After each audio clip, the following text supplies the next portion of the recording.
Good evening, everybody. It is June 26, 2014.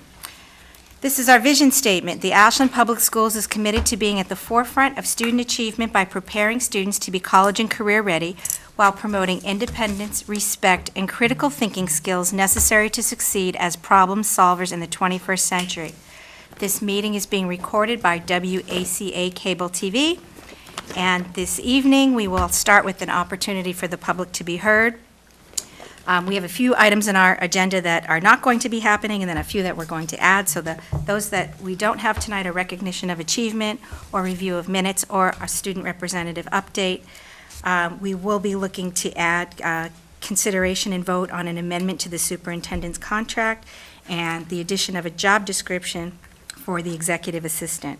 Other special, after superintendent, assistant superintendent, and director of curriculum reports will have gifts and donations, and our special topics this evening will be a presentation by Representative Tom Samicandro, a discussion and vote on naming of school facilities, Barry Ruthfield, discussion of the elementary math vertical team recommendations, discussion on park, update to school choice enrollments for 2014-2015, discussion and vote on FY15 school choice allotments to each school, MASS conference, early registration, summer workshop meeting agenda items, discussion on school improvement plans, discussion and vote on student travel request, AHS to Costa Rica, June 2015, discussion on superintendent's evaluation transition, action items, and future agenda items. And it is a very full agenda. It's our last open meeting of the school year, even though school is out, but this is our last planned meeting, although we may be having some others. So if we can have a motion tonight to add consideration and vote on amendment to the superintendent's contract and a job description for the executive assistant. So moved. Do we have a second? All in favor? Aye.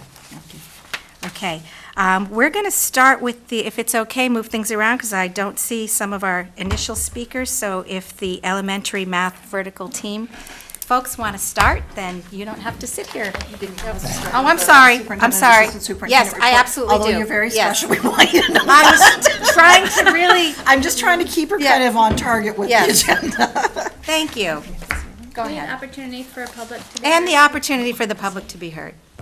In executive session to close. We will be going into executive session to see what happens in the last meeting of the year, to conduct strategy sessions in preparation for negotiations with non-union personnel, or to collect collective bargaining sessions or contract negotiations with non-union personnel, and to discuss strategy with respect to collective bargaining or litigation of an open meeting may have a detrimental effect on the bargaining or litigation position of the public body, and the chair so declares, and not to return in open session. And then we will adjourn. Thank you very much.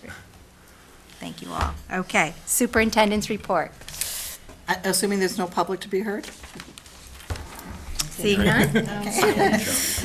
We'll start with the assistant superintendent this evening. Okay. I just have two quick things. We did have a meeting this morning for the two roof projects. It was the kickoff meeting, so we had our owner's project manager, the architect, both contractors, Eric Heidemann, myself.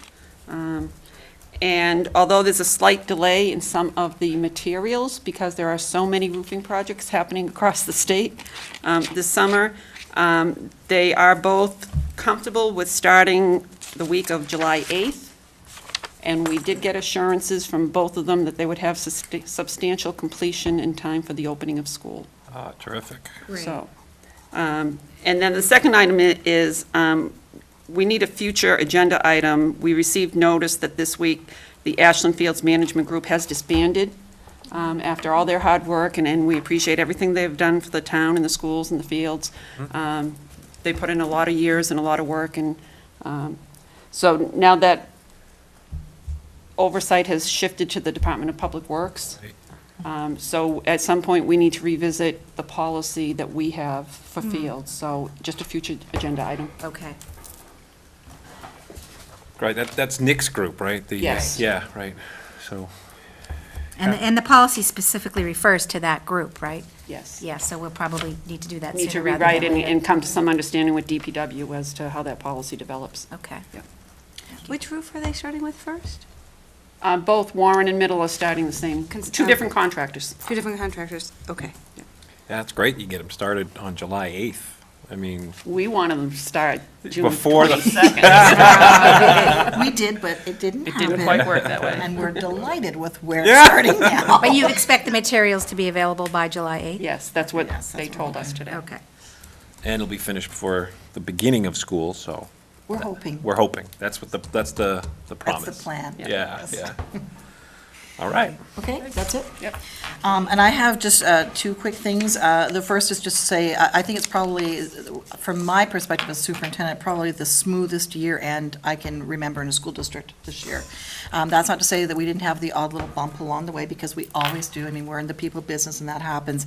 But from my perspective, it was just an unbelievably smooth, quiet finish to the school year. So hats off to everyone, our staff, our administrators, the children, the parents, the community. It was just so smooth, so fantastic year end.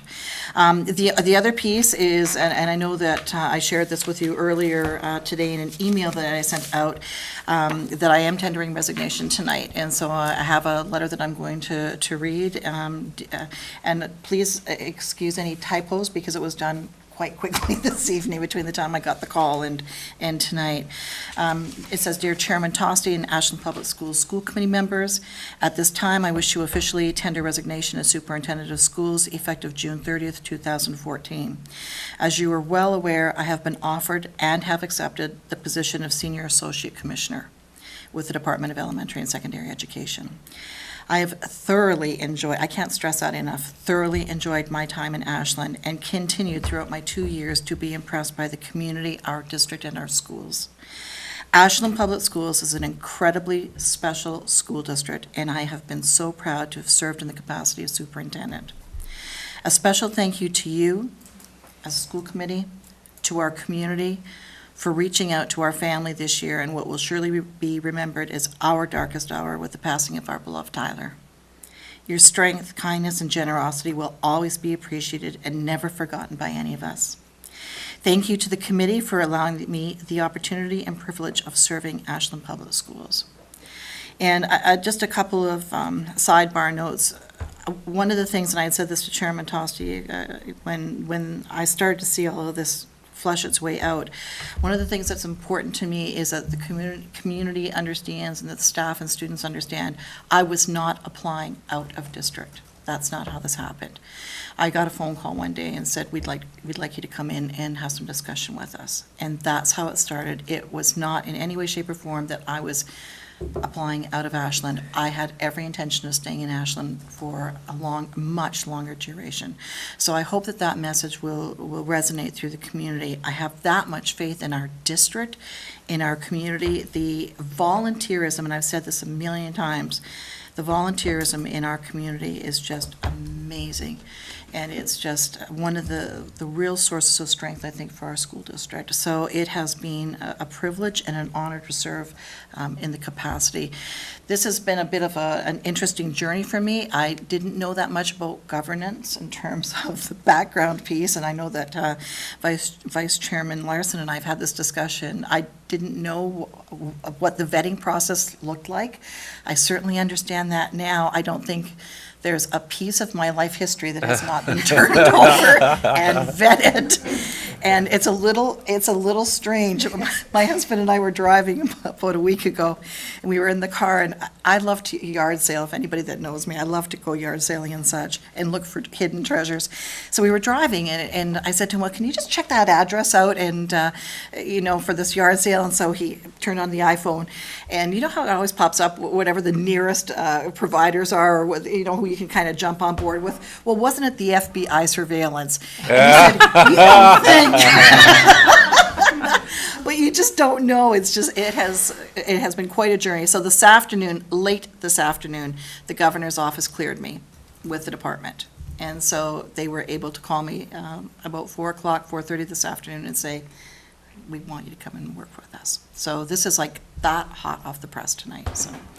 So thank you very much. It's just been a wonderful journey, and I've loved every second of it. So thank you very, very much. Thank Thank you, you. Brooke, and we wish to congratulate you. That's a very Thank you. exciting opportunity for you. It's an incredible honor. And they're lucky to Yeah. have you, and we wish you well, and Thank I'm you. sure we'll be seeing you and talking to you. I gotta give you a hug.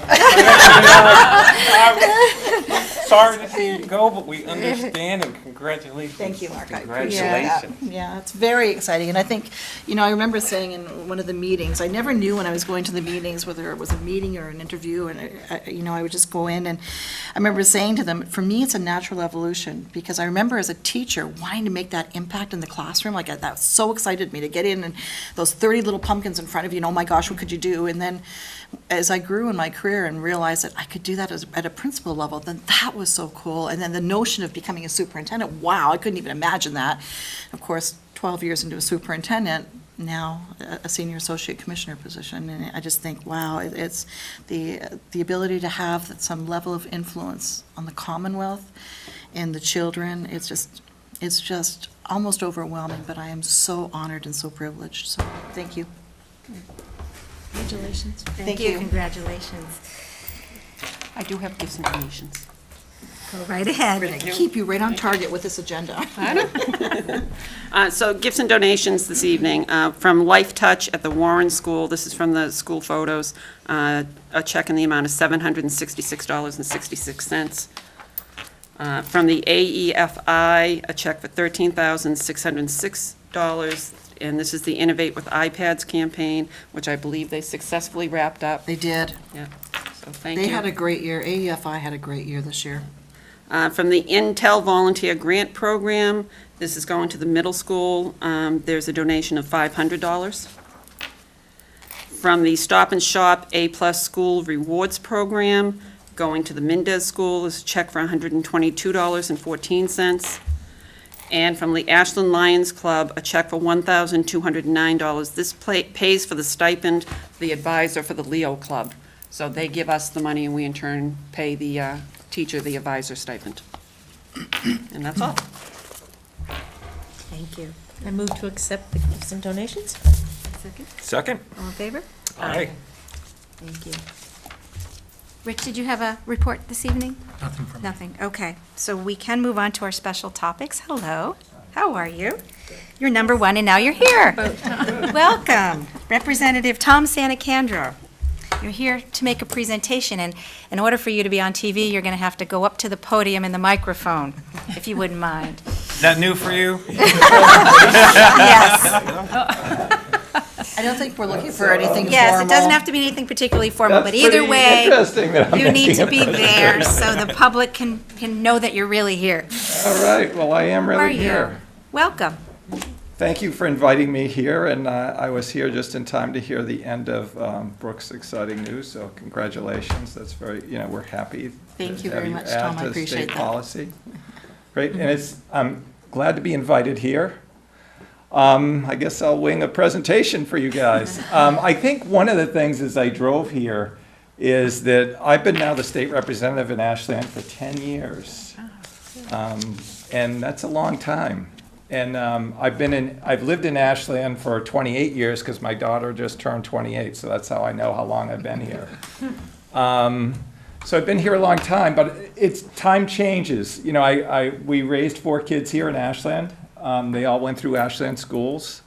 They all got tremendous educations. Some of them are still being educated. My oldest son went through Keefe Tech and took horticulture, and he now lives in Hopkinton.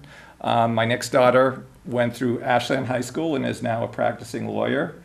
She practices here in Massachusetts, but was just admitted to the New Hampshire bar. Product of the Ashland school system. There we go. And then another son of mine who was here in Ashland as well, and he graduated from Framingham State University with a degree in urban planning. And then my youngest son is still at Framingham State as an English major. So Ashland schools served my family very, very well. I also had the opportunity, how I actually ended up getting involved in schools and education was, my oldest son has Down syndrome, as most of you know. And I got involved trying to get him educated, which was a challenge at the time, as we were moving to inclusion, which was challenging at that point. And then I got involved with the Parent Advisory Council because we had a challenge in trying to get him educated, and we need the whole community behind us and bring other folks together to this table, and that's exactly what happened. And then through a bunch of fits and starts, I was on school committee, and I had the pleasure to serve with one of the, I think, Ashland's educational leaders in a whole bunch of capacity, Claudia Bennett, on school committee, and now she's on the other side as well. And I've been involved in Ashland, and I was on the school committee for 5 years. I also am a lawyer, and I still practice a little bit, but I've been practicing I did about 25 years representing corporate clients before I veered off into another path. And now I do some disability work as well. I've been in the State House now, like I said, for 10 years. I now have the honor to be the House Chair of Higher Education. So I've stayed in education. I've been the chair now for 4 years. Part of the things that Superintendent Clenchey is going to be looking at, I'm sure, and some of the challenges she's going to see, is as we move towards Park and what that's going to look like. And why we're in higher education is involved with Park is that part of the issue with Park is, or part of the issue with higher education is, we have one of the best educational systems in the world here in Massachusetts. And it shows in our students, right? Our students, and I can never remember the names of all these tests that have all these crazy acronyms, but we test in the top of the world here in Massachusetts. But even though we test in the top of the world in Massachusetts, when our students show up for higher education, particularly public higher education, we see that I think the number is about 40% overall are not prepared to do college work. Our numbers here in Massachusetts are no different than anywhere else in the state. We hit about the national average. Part of what's happening is what the higher education is telling us is that when the students show up, they're not prepared to do college work because they haven't been prepared to do college work. One of the things with Park, the idea behind Park is to align the K-12 or the B-12 system to higher education so that the students in that system are being trained and educated to meet the expectations of higher education. And part of Park is to do that. The other piece with Park, which is a big deal, is that Massachusetts is taking a leadership role in Park. There's 2 such tests now that are percolating around the country. It seems to me that mainly the eastern part of the country is looking at Park, and I don't know the acronym for the other side of the country. But even though when Massachusetts is involved, not only are they involved in the direction of Park, but they're the leaders in Park. They're actually on the leadership team, and they're the folks that are making the big decisions. So it's pretty exciting that all this is happening here in Massachusetts. I guess I've been babbling a little bit. What can I can talk? One of the things that we talked about, one of the issues that brought a lot of us here to education was to look at school funding, and I'm sure you still talk about school funding. I haven't heard about it today, so that's good. But I do hear that's probably the biggest conversation here in Ashland is the issue of equity of the formula. During my first few terms in, we were successfully able to change the formula that dramatically changed Ashland's money from the state. And the money that comes from the state is referred to as Chapter 70. I feel like I don't need to say that in Ashland, but for folks that haven't seen it, it's Chapter 70. And we made dramatic changes. So what happened in Massachusetts after that change was the cities and towns that were not being treated fairly were given a target that they were supposed to get to be treated fairly. Ashland's target share, I think, is about 23% or something like that, somewhere close to that. The plan was, when we changed the formula, to do a 5-year transition, so that, because there were big sums of money. Actually, I have the number here. The first year of the formula, we had a 34% increase in our Chapter 70 funding. But what we were trying to do, or what the state was trying to do, since there's actually 102 cities and towns that are moving to target shares, depending what the target share is. And the plan was to move them ahead in over 5 years. But what happened about 3 years into the plan, the economy completely collapsed. And we all know what happened then. Being in the legislature at that time, we didn't even know how we were going to make ends meet. We were essentially billions of dollars off what we needed to do to run the state. We did have a rainy day fund. We did do lots and lots of cutting. The cutting was unbelievable. Cutting was done all the way around. It was also done to the Chapter 70 formula, especially during that time period. There were major cuts that were made to Chapter 70, so when the money went out to the cities and towns, you didn't get as much money as expected. One of the things that happened during that time period with the stimulus package that came from Washington, lots of money came from Washington, but when the money came from Washington, the legislature unfortunately made a few sleights of hand to make their budget come through, and you folks didn't get as much as was originally planned. I remember we all celebrated because they increased the money in the Individuals with Disabilities Education Act. They actually doubled that number, and I think for Ashland it was like 600,000 or 700,000, something like that at the time. But then when that happened, we looked at the special education circuit breaker and gave with one hand and took away with another. So it's been a long, long haul. What's happened is because of that, we never stayed on this 5-year target. Ashland, however, is very close. I think we're like a 0.5 percentage point away.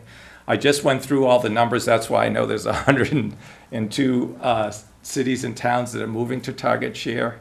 I don't remember the exact dollar value for Ashland, but that's what we're looking at. And I think as we go in the next session, the plan would be to bring everybody up to target share. One of the challenges that happens with this is that as we're moving to target share, and obviously we're big, the House is 160 members. It becomes a problem with 160 members. Everybody wants something. So as we move to target share, everybody else says, well, what about me? My city or town needs something. So this last year when we did it, we were moving people to target share, but those that didn't get target share got a per pupil dollar allocation. I think actually Ashland ended up with the per pupil dollar allocation. That's why that brought us closer to target share than the actual target share. We're hoping to move by next year to do that, but there's a lot of challenges being the way the legislature works. I had another point that I was going to make on the finances, which I can't think of right now. But anyway, I think have you guys heard enough of me talking for a while, or would you like me to Sure, we have some continue on? You can start with questions, and maybe I can focus more to what you folks are interested in. Questions, anyone?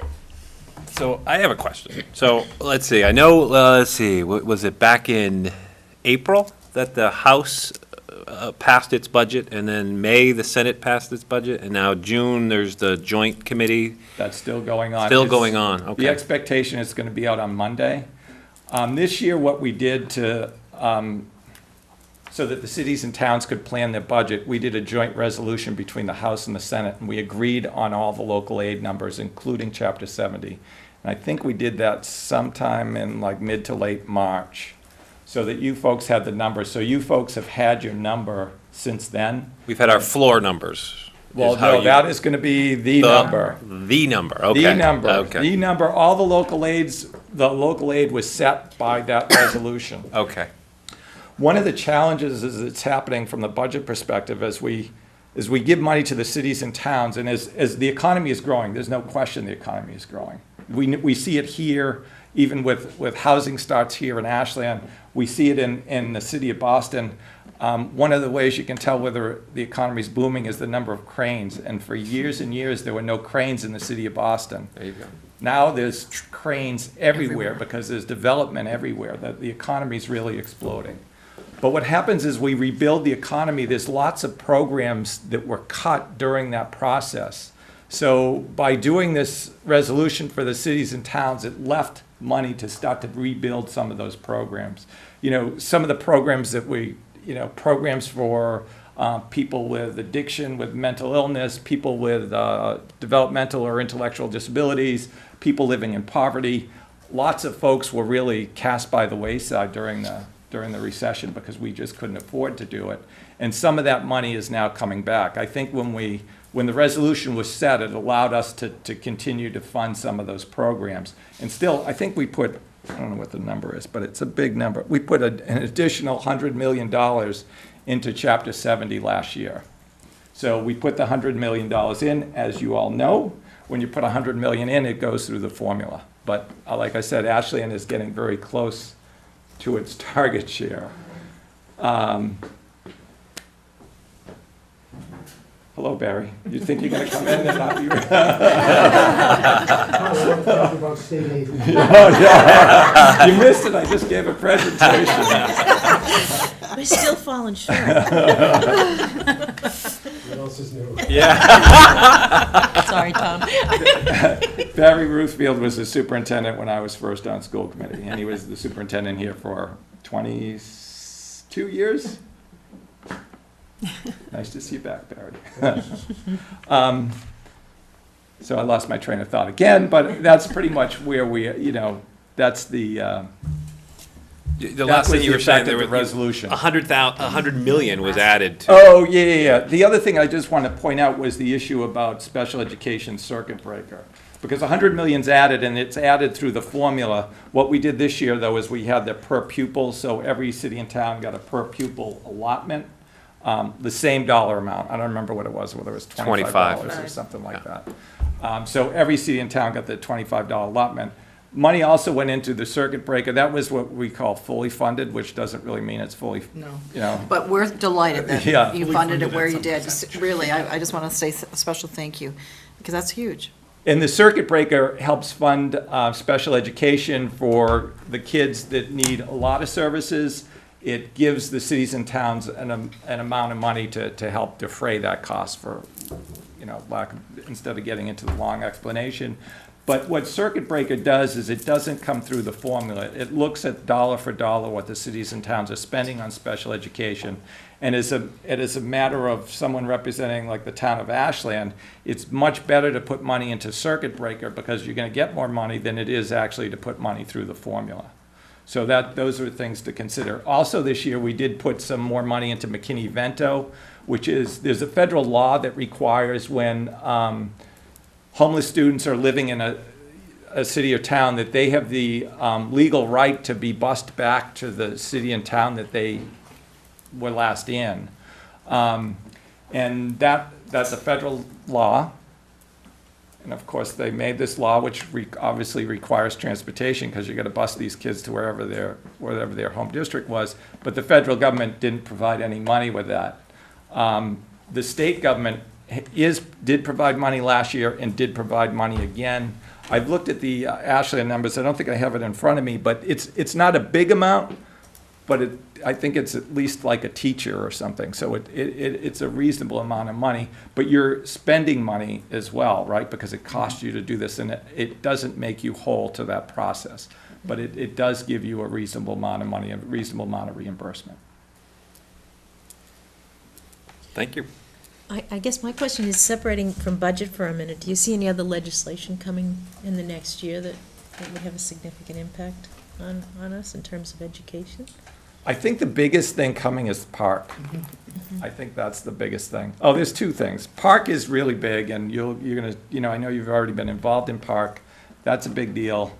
The other issue is looking at, there's another special commission to look at the foundation budget. I did have a conversation with the House Chair of the Education Committee, and it depends what happens with it, but it could be groundbreaking and earth-shattering and very, very expensive. And the question, because if you figure out, well, how much does education cost? We know it costs a lot, Right. And a lot more than is allocated under the formula, really. And as we look at, and the foundation looks at, if they do come up with a number that accurately reflects that, there's gonna be a big bill to pay. And then the question is, who's gonna pay the bill? And I'm not sure that the state is gonna be carrying all that burden themselves.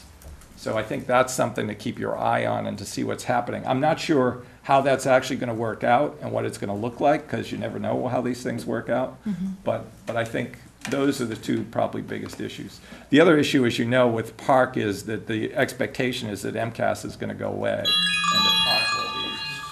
Park will be doing that. I guess my time's That up. was, that was MCAS.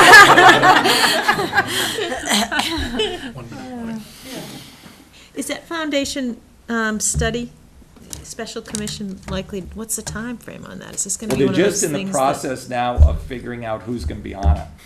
And does it have like an end date, or could this be? Like the last one? I don't even know, did the last one happen? I'm thinking back It to happened, the but I never adequacy saw the study, did report. that Yeah, ever? we're still standing by the phone, you know. Okay, so it could Yeah. just be one of those. This one is definitely gonna happen. You think but- it's a little different then? Yeah, I think this one is So- we're gonna get a report, but I think it's gonna be a long way out. You know, I don't know whether the end date is the end of next calendar year or not, but I suspect it probably is within that calendar year. We'll see what happens. You're gonna love this question. All right, good. So if this foundation budget is found, so the amount that it will cost, or the true amount of what it costs to educate students in Massachusetts, and if that's a big difference, a big delta from what you alluded to, that the state's not gonna pay for it all, right? So where does the money come from? Does it come from the federal government? Does it come from the local government? Do we know yet? What do you think? I don't really know. I think it's an opportunity with a rework, a major rework. If you're gonna have to really change everything, I think that's the opportunity to look at the formula again. And that's the opportunity to correct some of the historical issues that have gone there. But I think the reality is I don't think the feds are kicking in Right. education. Right, so.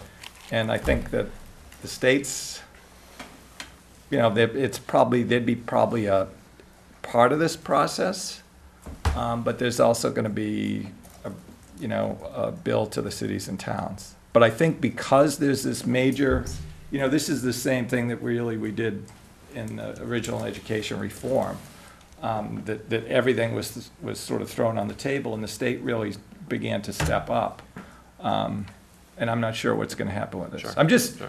I'm really, No, maybe appreciate I the don't mean heads to up. scare you all, but I think it's something you asked me what's coming, and that's a big thing that's coming. I think, and you said everything is on the table then, in Yeah, terms yeah. of changes, so we could see the It could kind of be. changes that we saw in ed reform. It could be. The other thing that I think is reasonable to think about politically is the changeover in the House and Senate, is that it's been dramatic on how, I don't know how many members have been there longer than me, but there's not a whole lot at this point. There's probably more than 100 that have been there less than me. So it's really a dramatic change. And even in the last, I think we had a changeover of 28 members in the House in the last session. During the session, it's happening.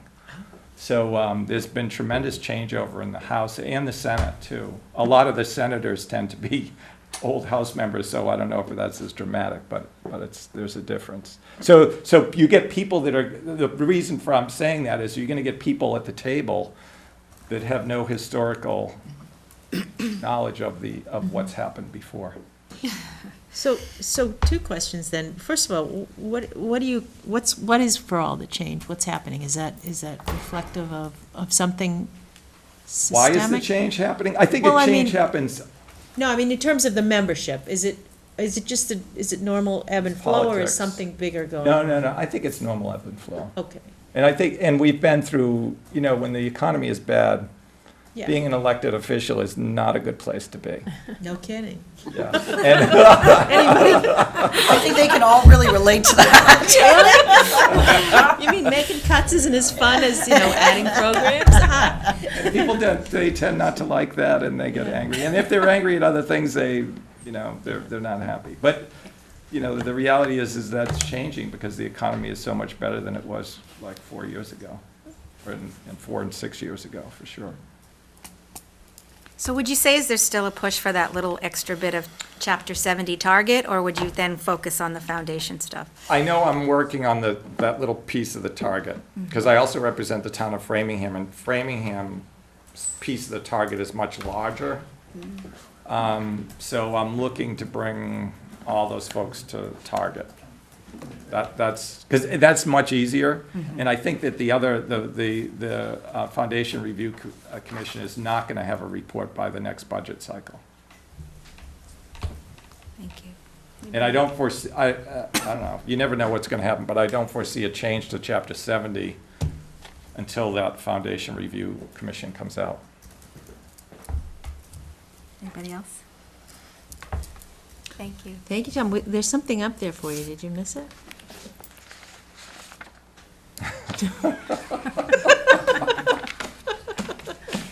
Well, I thought I was going to get away without it.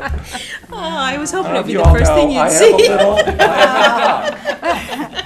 And for those of you that haven't seen the big news this week, It was amusing. I had to run in with a duck boat in front of the State House, while the whole State House had been evacuated for a fire drill. So within seconds of the duck boat incident, the first thing I see when I look up is a reporter taking pictures of me and my beautiful 1994 Volvo in a duck boat. Yeah, thank you. That's been good. Yeah, and especially being in so as member of the House, we have the House is really, if you can think of it, it's 160 highly extroverted people. And to find out one of their members had to run in with a duck boat hasn't been a good week for me. I'm sorry. Just rub salt let in you the go wound. with a special week. Well, thank you all. Thank you very Thank much. you. That was great. It was nice to see you and very helpful. Thank you. Okay, now we are moving on. Naming of school facilities. We have Barry Ruthfield here tonight. Welcome. And we have to ask you as well, if you can, to step up to the podium, because that's the only way you're going to make it onto TV.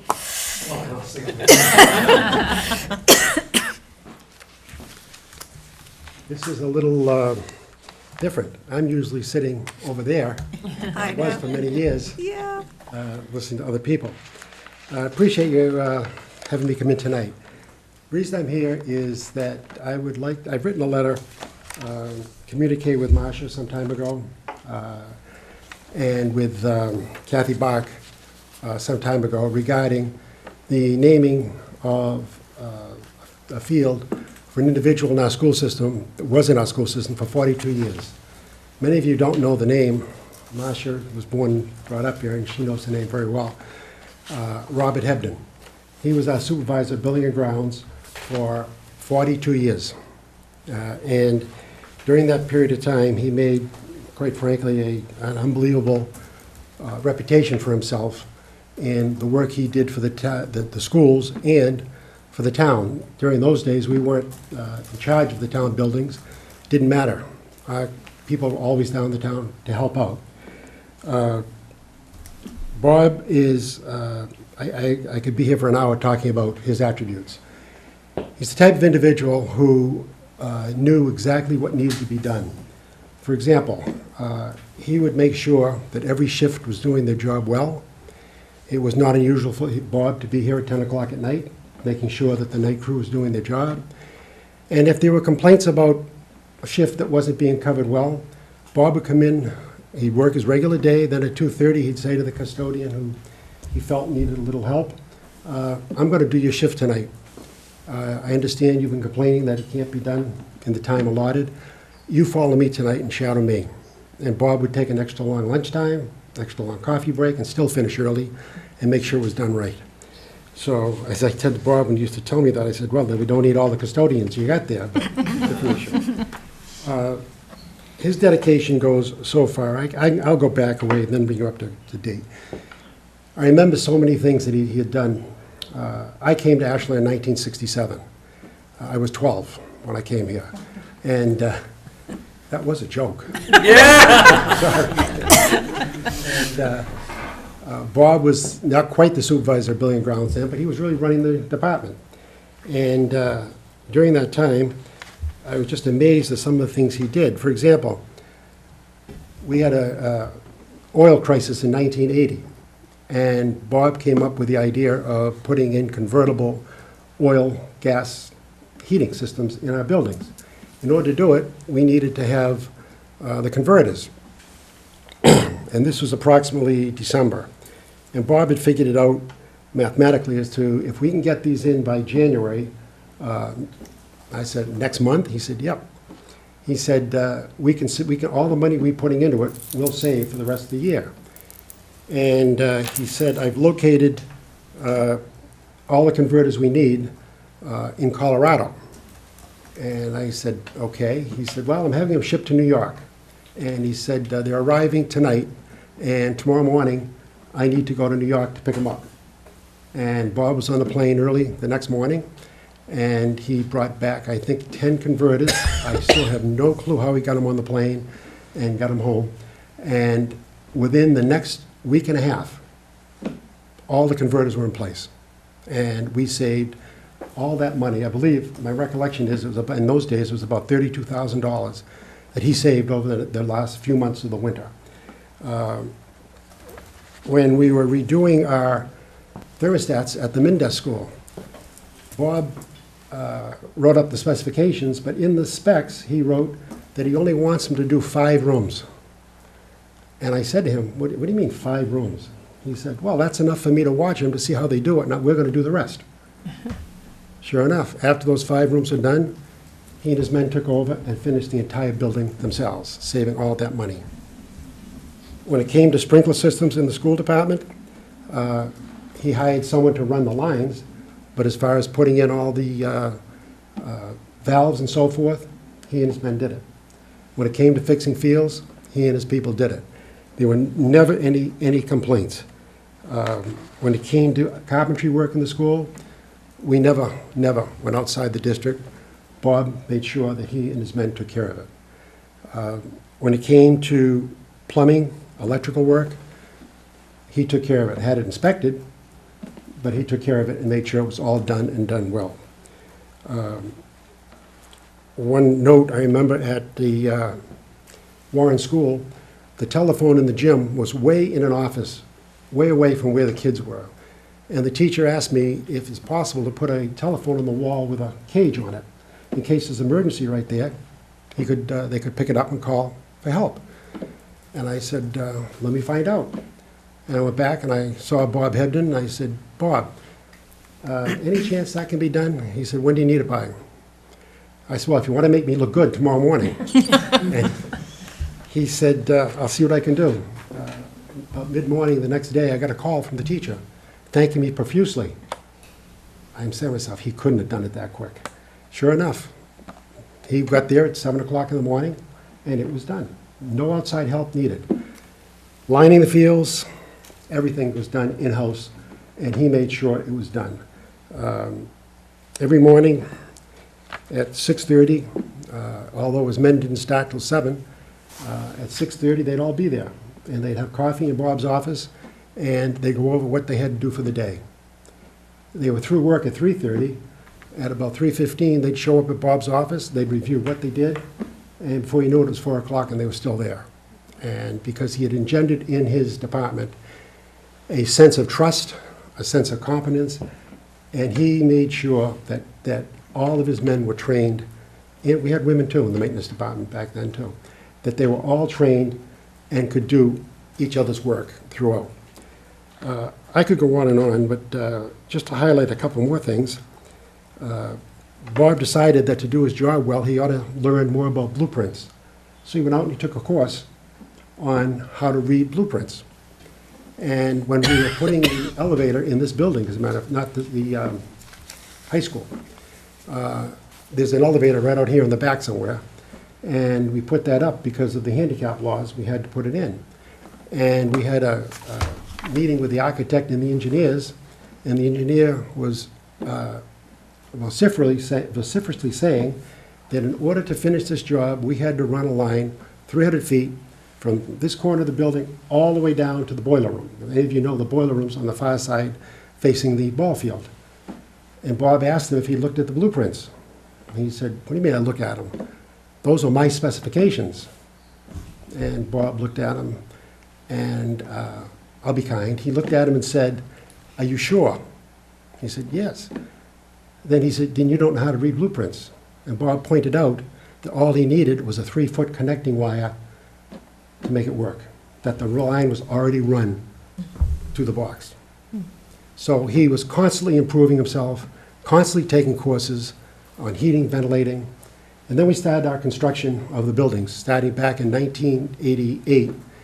In 1981, we closed the Pitaway School, and our enrollment was down. There was also a time where we laid off over 57 people due to Proposition 2.5. And we asked the town, the selectmen, not to sell the building, because we felt maybe down the road we're going to have an increased enrollment, and we certainly did. And we needed the building. And we ended up having an override with the town for $2 million to rehab the building. And Bob was the clerk of the works in addition to being the supervisor of building and grounds, and made it happen well. And those of you who've been in the building, you see the Walt Disney cartoons. Bob got a hold of somebody in town and said they'd look nice in our building, and the person volunteered to do it. He was the clerk of the works for every building project, including the new high school, which is what took place 5 years after he retired. He was called back to be clerk of that works to do that building. And I can tell you, after sitting in on all the construction projects that were done during my tenure, and I left in 2000, that, believe me, there wasn't a builder, a contractor, an architect, electrical engineer, civil engineer that didn't do their homework well when they knew they were meeting with Bob. Because he knew more, I'll be honest, I think, than many of them did. He would study. There were manuals in his office all the time. If there was anything he didn't understand, he'd pick out a manual and he would be reading it, and he could talk the language of any engineer. And I have to tell you, from being a superintendent and having someone like that on our staff, you can't buy that kind of person. Bob was an Ashland person, and he really believed in the town of Ashland, and he did so much more than his job entailed because he was so proud of being an Ashland person.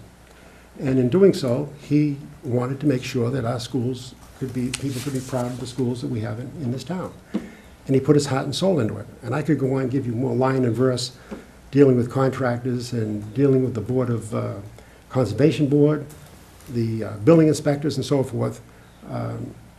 We never had a problem because they were all on the same page, because they knew Bob had done his homework and he knew what the codes were and so forth. So when it came time to making decisions, we never got into a quarrel with any of those departments. And I certainly wasn't because of me. It was because of Bob Hebden and what he brought to the job. As I say, I remember a teacher coming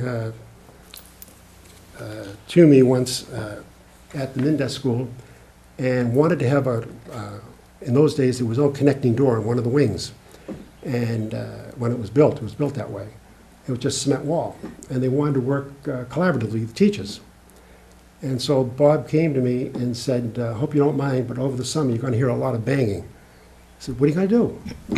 And he told me. I said, who is doing this?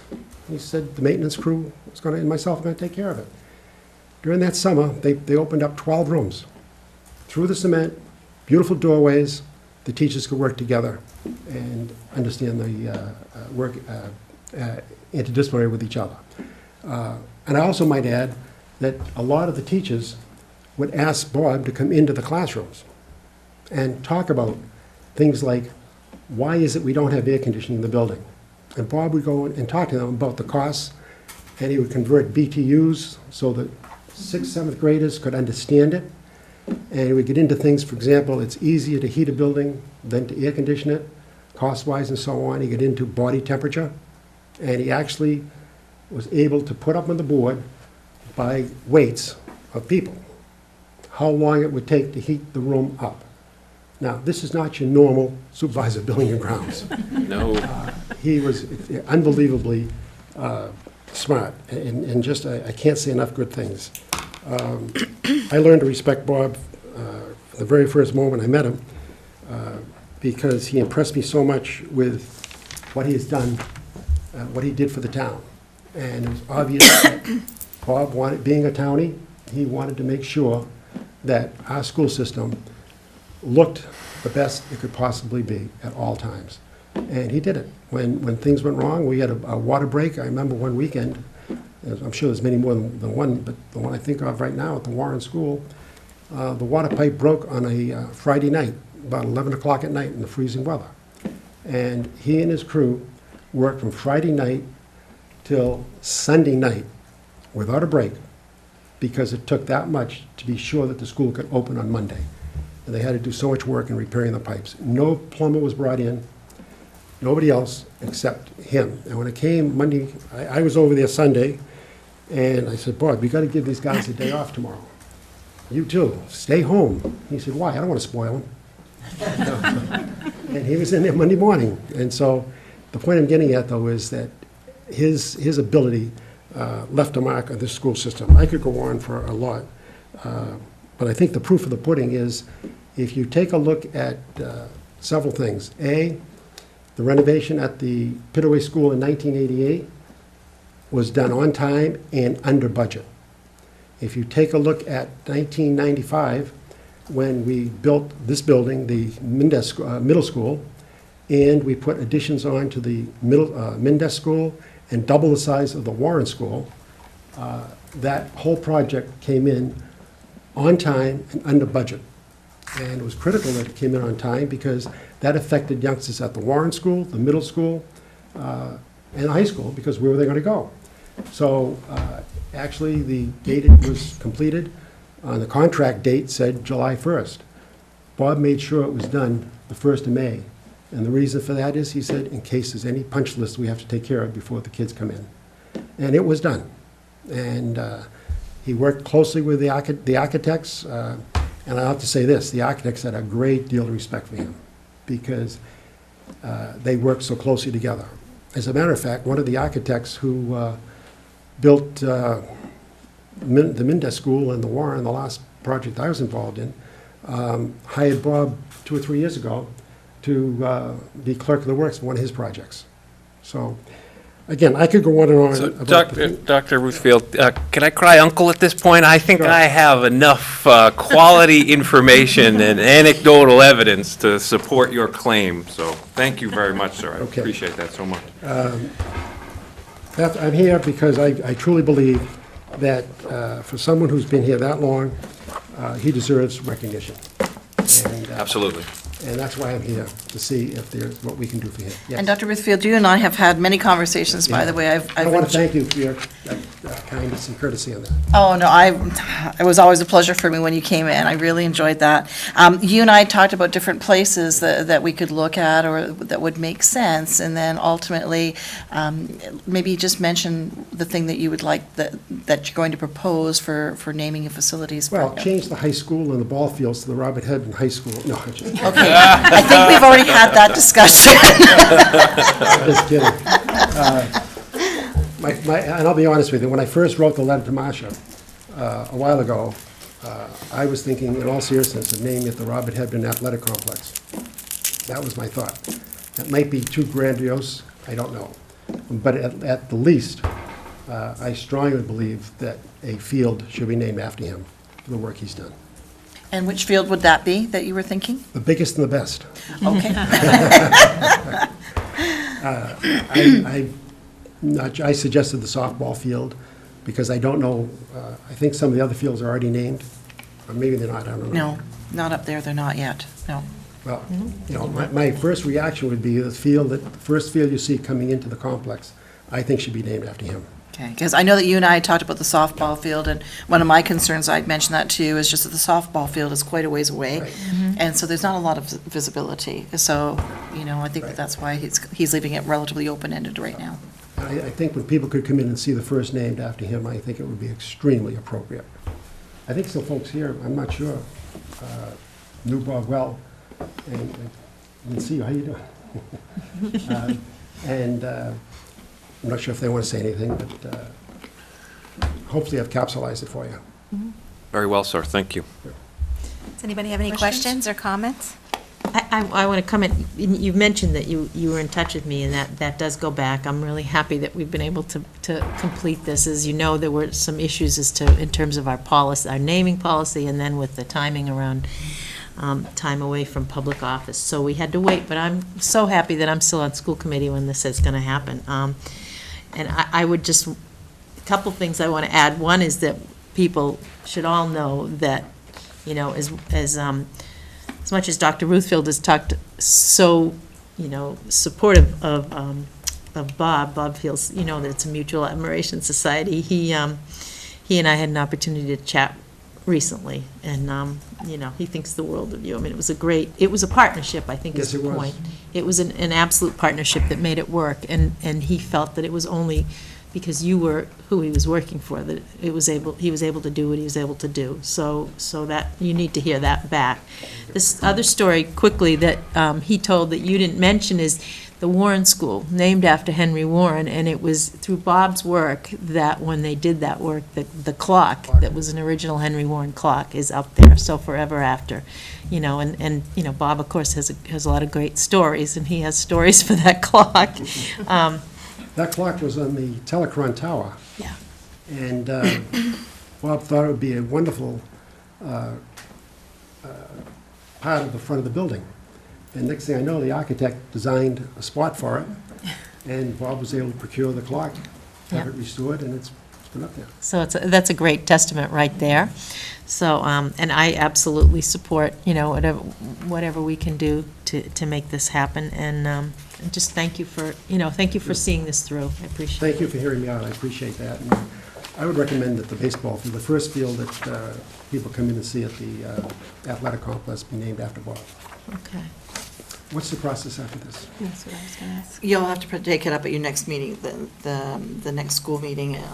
I think that the way that your policy is written, and I left you copies with it last time, you can bypass a whole bunch of that stuff now and basically move to, I think it's number 9 is where. Yeah, we can go right to that part where we just pick something that we can name. And I just do want to say thank you for coming with all this information. And I was on school committee when we were writing this naming policy, and to me, this is what it was for, is to honor somebody that has spent their career in Ashland and was dedicated and loyal and efficient and still here serving our town. And I don't remember Bob at school. I'm not sure if my kids were in school when he was still here, but I did have a chance to get to know him in another professional capacity and just know him as a very compassionate, kind human being. So I'm happy to be part of this as well, and definitely support coming up with something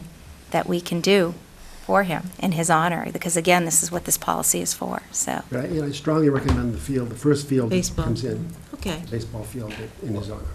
What were Bob's years working here? Was it, I was trying, was Well, it about let's see, I 68? started in 67, and, let's see, 33, 9, he was 50, 58 or so, Okay. 59. So he would have been here for not only me, but my kids. Embarrass you, but you were in the middle school when I was principal. I went, you know what, I went and looked at my yearbook so I could remember you were assistant superintendent when I graduated. Because I thought, you know, I know, I remember you were my principal, so. I don't forget. Thank you all very much, I appreciate it. thank you very much.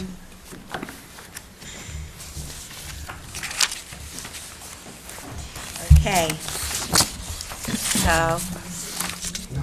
So what will we do with this? So We I put it on believe the another- process is at our next meeting, we will have an opportunity to talk about which field. Do we need to take any kind of vote right now as far as? No, you don't need to take any vote right now, but you need to digest the information, think on it, come back for further discussion at your next meeting. And I think at that point in time, quite frankly, you would probably be ready to make a move at that point in time. Okay. Obviously, this is not going to be a secret to him now. No. Surprise him. That was a great. Thank you Thank very you. much. Thank you. Okay, thank you. Okay, sorry, ladies, I tricked you earlier. I made you think you were getting right in there at 7 o'clock, and now it's 8 o'clock. I apologize. But welcome to the elementary math vertical team. And Mr. Lynn.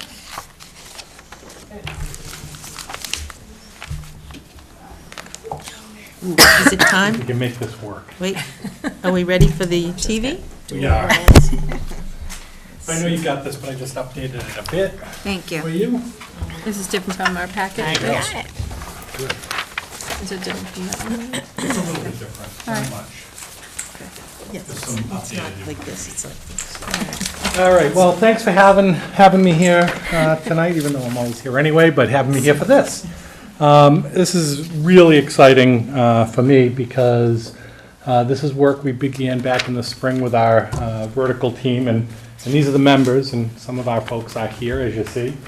We had representation from every grade level, the different programs, and certainly our school-based administrators, as they were available, popped in and popped out to be part of the discussions that took place. So when we first got together, we had multiple goals, and goals really were to look at what do we teach and when do we teach it, what are the strengths and weaknesses of our current program, and using data to look at that and see what do we do well and what do we need to work on. And lastly, to look at the resources that we use to be able to move forward with math instruction. And lo and behold, as we get going, one of the things that occurred was we kind of came to a consensus pretty quickly that so much depends on what we use to teach, in terms of what we teach and when we teach it, what's the results of assessments that we get back from MCAS to our in-house assessments that we do. So much depends on that material, those resources that we rely on. So our work quickly sort of morphed into, well, let's take a look at what we're using, and we currently use everyday math. That is what we have as approved. But I will tell you that how it is used varies from school to school, between Warren and Mendez, grade to grade, classroom to classroom, for a couple of reasons. One is that really no training has been provided since, I think, 2001 when it was adopted. So if you go back and say which teachers were here when it was adopted, it's probably a pretty small number of teachers remaining from that compared to the many new teachers that we have. Secondly, we have a 2007 version, which is prior to our most recent frameworks, which were approved in 2011, which makes them a bit unaligned. And lastly, a lot of the resources are spotty in terms of what we have, full packages, partial packages, et cetera. So really we had to look at what we use. And what we did was we started talking as a group of what's out there, and one of the things that we decided to do was, what are other people using?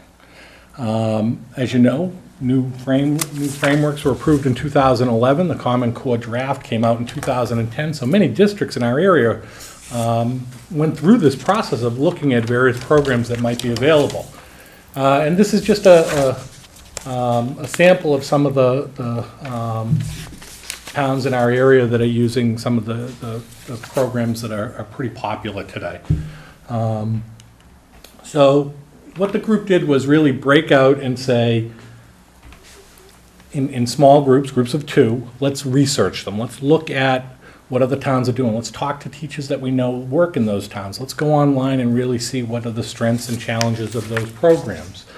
And when we came back, those groups reported out. And We added Singapore Math and Investigations on to look at because those were two of the most popular programs prior to the Common Core coming in. Many districts used Investigations and Singapore Math. And we quickly eliminated those two because they do not have a Common Core version yet. They still have not released things related to the new framework. So those were quickly eliminated from potential choices that we would look at suggesting adopting. So those went away. We also eliminated Think Math, and Think Math was eliminated. I've had some experience with it. It is very much a program that changes more traditional instruction, particularly around calculation, and it really requires a complete shift in thinking, and I'm not convinced that, based on my experience with it, that it would be the type of program that would get us where we want to be from the feedback that people I've worked with. We also eliminated Everyday Math. Everyday Math is our current program. And we eliminated Everyday Math for really a couple of reasons. One is that Everyday Math is a program that really relies on spiraling. Every program spirals, but Everyday Math spirals to like excess, I think. It teaches almost nothing to mastery. And it's a very frustrating program. My son uses it now, and my wife looked at the book and said, and many of you are parents who might have seen these, said, all right, what chapter are you on? And he went, what? We don't have chapters. It's just a very interesting program. It's very popular and it's very successful, but you know, without having the training and without having the materials, I think a lot of people lost confidence in it too. And a lot of confidence, you know, that piece of confidence from our teaching staff to say this is the right thing, it wasn't there. People really don't believe in it at this point, and they're new, and so that's reason number one. The second reason is Everyday Math came out with a 2012 version, okay, which is Common Core line, but they're also coming out again with a 2015 version. And my concern would be to adopt something that we would train our teachers with, because certainly that's a big part of any adoption is training, and then have to start over again and when the new program comes out in 15-16 to say, all right, now let's get rid of the materials we just got and get new materials and retrain everybody. It would almost be two adoptions. So we eliminated that, which left us with Envision Math and Go Math. And to be honest, those are the two biggies that are out there right now. So the group decided these are the two that we really want to bear down and investigate. So the first thing we did was we got samples from both companies. And it was like kids at Christmas. The teachers got them and tore them apart. What do they have? What don't they have? What do we need? We got online access, student materials, teacher materials, support materials, et cetera, and they kind of went through them. They also gave an opportunity for their colleagues who are not part of the team to go through them. They put them out in teachers' rooms, let them go through. I know at Warren they had little index cards saying please leave comments so that they could get feedback from teachers about who are not part of the vertical team about each program. From there, we had presentations by both companies. Pearson does Envision and Houghton Mifflin does Go Math. And they presented to our team. And Pearson did a webinar, and Go Math had people come in and present directly. We had a chance to ask lots of questions and get answers. And then about a week or so later, we did a debriefing session. We were going to do it right then, but I thought there was so much information shared, it would be nice to sort of step back. It was also Friday afternoon late, and people were like turned off, so maybe I was. So anyway, so we did a debriefing session and talked about what we heard anecdotally. What did we feel? What are we thinking? What are the strengths? What are the challenges of each program? From there, I sent out a program evaluation, a more formal rubric that really identified pieces of the program that teachers on our team needed to rate, so that we not only had sort of that anecdotal piece, but also the kind of a rating system. And those are in your packets. I'm not going to go through those, but you know, in the end, both the informal debriefing session of our vertical team and the program evaluation really highlighted that both programs were very strong. but Envision was stronger. Envision Math met the needs of what our teachers would need and what our students would need moving forward. We thought that it had all the pieces necessary. So then from there, I presented on the second to last day of school to the Warren staff, who could make it. It was a voluntary meeting because it was kind of late in the school year, but we didn't want to leave for the summer, know that we would come into school committee and not inform all the people who were teaching what we were thinking and give them a chance to ask questions. And then I met at 7:30 on the last day of school, 7:30 a.m., with the Mendez folks. And we did the same thing, just kind of give an overview of the process, how we came to the decision, and gave people a chance to ask questions and hopefully provide answers. So based on that, through our pretty thorough, I think a very thorough review process, through the idea that we're looking for the program that can lead us for the next number of years. We are requesting that the committee approve Envision Math by Pearson Education for our use in our K through 5 classrooms moving forward. With that come costs. And the cost of this program for 6 years, which means we don't have to buy anything. To put it in perspective, if we were to re-up with Everyday Math, it would cost us about $100,000 to buy the new materials and then buy the consumables that are needed every year for the next 6 years. So this is a 6-year license, so to speak, for the electronic and hard copies, any consumables for the next 6 years. The reason I chose 6 years, because there are various, 1 year and 4 years and 8 years, there are different options. If you look at when the Massachusetts curriculum frameworks have changed over time, it's just about 6 years. They were developed in like '96, and then they were changed in '01. Then they were adjusted in '04, not changed. They call it a revision. And then they were redone in '11. So we think 6 years is an appropriate amount of time. If we buy it forever, 10 years, and they change in 6, then you're stuck with something for 4 years that might not fit your needs. But I think 6 years is a solid number. So at $125,000 plus is not a small purchase, obviously, and it's a pretty big change. So I've worked with the company on how can we make this happen so that in September our kids walk in, or August 26th, I think it is, sorry, I shouldn't say September, that we can get started. Because I think if we continue to wait another year, it's another year that kids aren't getting what they need, not because teachers aren't doing a good job, but because they don't have the tools they need.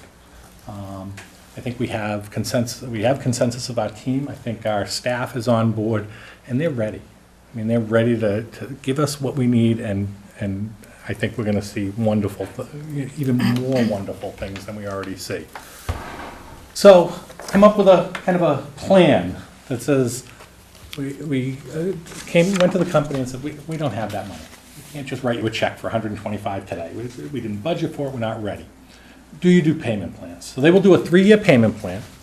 I actually received it today, approval today, where we could pay 1/3, 1/3, 1/3, which is about $41,000 a year. Again, we didn't budget $41,000 for this coming July 1st, 2014 to June 30th, 2015, our FY15 budget. So my thought was that I have some grant money that I can redirect. We are writing our new Title I grant for 2015 that I would include that. And I think in talking with Mrs. Durand, whatever the delta is between the grant money that's available and the $41,000, that she could work and hopefully find that, pending your approval, of course. And then we would have the next year to plan our budget for FY16 and 17 for the other 2 payments of $41,000. So that's kind of the financial piece, and certainly that plays into this because it's a huge nut. Just so you know, it does include 2.5 days of professional development in the first year. all the consumables, online access, assessment features, RTI components, ELL pieces, homeschool connection, and much more, more than I could ever list. But we really think this is an important step in terms of putting the right tools in our teachers' hands. If I can just make a couple of quick notes here. I think, Rich, you and I first started this discussion, if memory serves me right, September, when I think back, when we first had, I think, some rich discussion about what math should look like in the district. And I think the work, first of all, I want to commend you on the work and the approach that you took, but to our teachers, thank you for your solid work with it. I mean, we just have such great staff in Ashland, we do. And you guys do a tremendous job. And just so that you know, Mr. Lind always kept us in the loop on this, and we always knew when you were meeting. I was teasing about those last couple of days of school, like, really? I just couldn't even imagine it, you know? But hats off to all of you for your hard work and dedication to this. We just so appreciate it. And I'm just so pleased, like, when I think of that early discussion in my office and to see where you're standing today, I'm so proud of you, and I'm so proud of our team. So thank you so much to all of you. Yeah, and our administrators were great, freeing these guys up to get out and Yeah. come over in an afternoon, and they certainly didn't leave before school was out, and they had homework, so, and they did it, so, Yeah. you know, what more can I say? And I know this is a huge sort of piece for you, and I tried to give each of you a little bit of a, sort of a heads up as to where we were going. Kathy has a question, too. Questions? Oh, I do thank you all so much for all the time you put in to research this. And I did read the evaluations here, the forms. So that was helpful, too, to read everyone's comments, comparing the two. That was really helpful, so I'm glad you provided that. I was just wondering, did you talk about, or did you talk to how it will transition these kids up to the 6th grade, how it will transition from 5th grade into 6th grade? Did you look into We haven't done that yet. I've been meeting with Mr. DiGirolamo regularly about where we are in this process. So he knows where we are in the Yeah. process, and we've already slated some time to make sure that we have those vertical team meetings. It's hard to do that until our teachers get a hand on the new program and start to Sure. do a little bit of it, to know sort of the pacing, the scope, the sequence, all those things, and how they tie together. Yeah. I think it's a an very important- popular, you know, I mean, Envision and Go Math are the two that are being adopted. I think, too, it's an important point to mention, and he just alluded to it. Our principals have been in the loop all the way along, and also involved in very rich discussions outside of your own discussions, you know, and so I think as a district, I mean, we said right at the beginning of September, we put math as a focus, and I think that we did a good job of that. So I would want you to know that, yes, and Mr., I mean, you're not saying anything high school, but Mr. Adams has also been involved in the discussions as well, so the discussions have gone right through the ranks with the administrative team. Can I just follow up on that Oh, question? sure. Is there expectation then, because I had the same question, is there an expectation that this program, well, I think your question was, is it going to integrate well? And I think you're saying you don't quite know No, yet. No, but I'm not the saying second that I part don't of that- know. I guess what yeah. I'm saying is that we know where 6th grade needs to start. Okay, We know where 5th grade needs to end. so you, But I think in terms of sort of the instructional practices, the way the lessons are designed, I think our teachers need to experience it and then have discussions with the middle school, 6th grade particularly, about how instruction happens at the elementary level so that our middle school teachers understand it. And then the middle school teachers in turn need to tell our elementary teachers how instruction happens so that that transition can be more seamless. It will never be perfect. yeah, I but know. more I seamless guess my than it question is more like, is it the case that once you get this one up and running, is there a plan to look at the other grades, or do you think they're where they Oh, the other need grades? in terms of? Oh, I'm sorry, I misunderstood your question then. Well, no, Yeah. that was sort of, the first piece was sort of that, but The the middle second. school has gone through this The middle process school already has a couple of theirs. years ago. Okay. They use I- what's called Big Ideas Math. Oh, okay. And I remember that being Yeah. piloted, but I'd Bumped into- forgotten that it went all the way through. Yeah, So and- we are all set at We're that all level. set. They're in great And so, shape. okay. Yeah, they're in great shape, and All right. and Mr. Adams and Mr. DiGirolamo have worked So really this will hard for complete the that. puzzle? This will Kinda, complete the puzzle, That's a which nice, is really, really Because the high fantastic. school math teachers have talked with the middle school math teachers this year. Spent a lot of And I know time this they've worked on realigning their curriculum and their Yeah, they have new coursework. course pathways from, 6th to 7th, 7th to 8th, and 8th to 9th, and then 9th through Yeah. the high school, same thing. So, really exciting. Good for math. Yeah, so, Mr. Lynn, my So- question is who from your team is here tonight?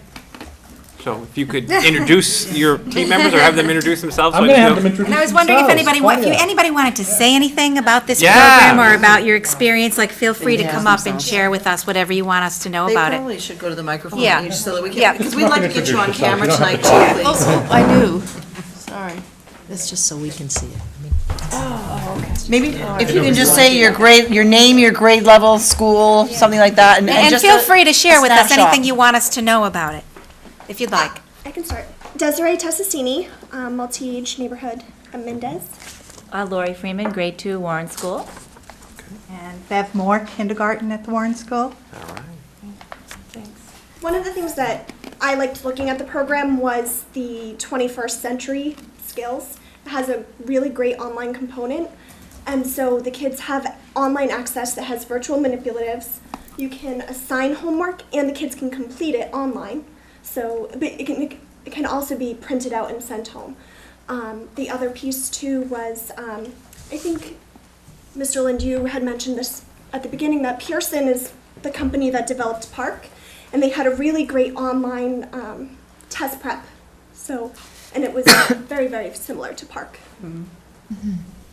Yeah, so overall, as we heard earlier, we really need to get our students ready for college, and this is just an anchor for teachers that are new to teaching, as well as teachers who have been teaching for years, and it will just put it all together for everyone.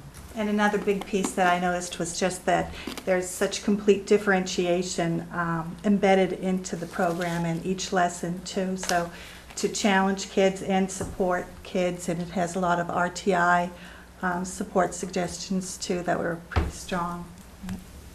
And specifically, the lessons themselves were just phenomenal teaching practices. And not often do you see a program that lays out the day in and day out lesson plans as not just teacher friendly, but again, just using very, very strong, developmentally appropriate plans that start with a little bit of reviewing and then going into the developmentally appropriate lesson that includes manipulatives for that particular concept. And then what really impressed us was the summarization of the lessons that made the whole lesson come together for the students. Sure. Sure. That often might be not left out, but it's a very important component to a lesson, is to have that summarization. And that was an impressive part of this lessons that they provide for us. Great, great. Yeah, it's very helpful to have that background. Did you have another question? Yeah, so no decision, well, most decisions are usually not unanimous consent kind of things, but give me a sense, from the math teacher's perspective. You certainly are a representative sample. You seem all very enthusiastic and supportive of this. How about the other side? Were there other, what's the numbers? Is it 50-50, 80-20, It was 100%. It was 100%. It gets no better than that. So wait. This is the exception that proves the rule, right? So this is unanimous. Oh, well, that's, I And mean, again, thank you very much Surprise for. study for us. We had no So idea. so it must have been just, it sounded like a very deliberative, thorough process. It wasn't a rushed decision. It was one that was very inclusive, buy-in. It sounds like the teachers are behind this 100%. Outstanding, thank you. Thank you for all the work Can I- that you did. I wanted to, first of all, thank you, and thank your colleagues for coming to support you. But I actually have another question, and maybe anybody. I was actually going to ask Mrs. Freeman, because I know for a fact, Mrs. Freeman, you did years of everyday math, you've sort of seen it all. So I guess I was just looking to get some insight into sort of how you would differentiate the two. Like, I mean. There's no comparison, really, if you're comparing everyday math to envision. So you're, I guess I just wanted to hear that. I mean, you're all working in everyday math, right?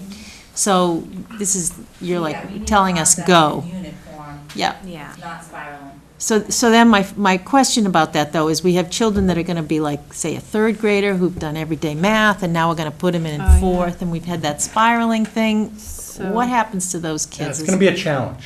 It is going to be a challenge, and I can speak from personal experience. My child has done three different Yeah. math programs, and that's a challenge. There's no question.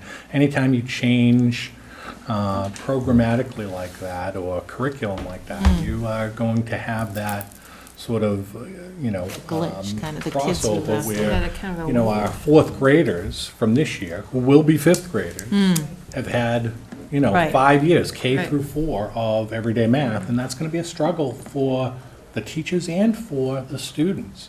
So, not that I want to tell you, wait till our current kindergartners from next year get through fifth grade to truly judge the program, but that's often how researchers will do it, is this whole group. But do I think we will see significant improvement over time? We will. And I will tell you that many of our teachers, I want to say all of our teachers to some degree, have developed their own pieces of curriculum.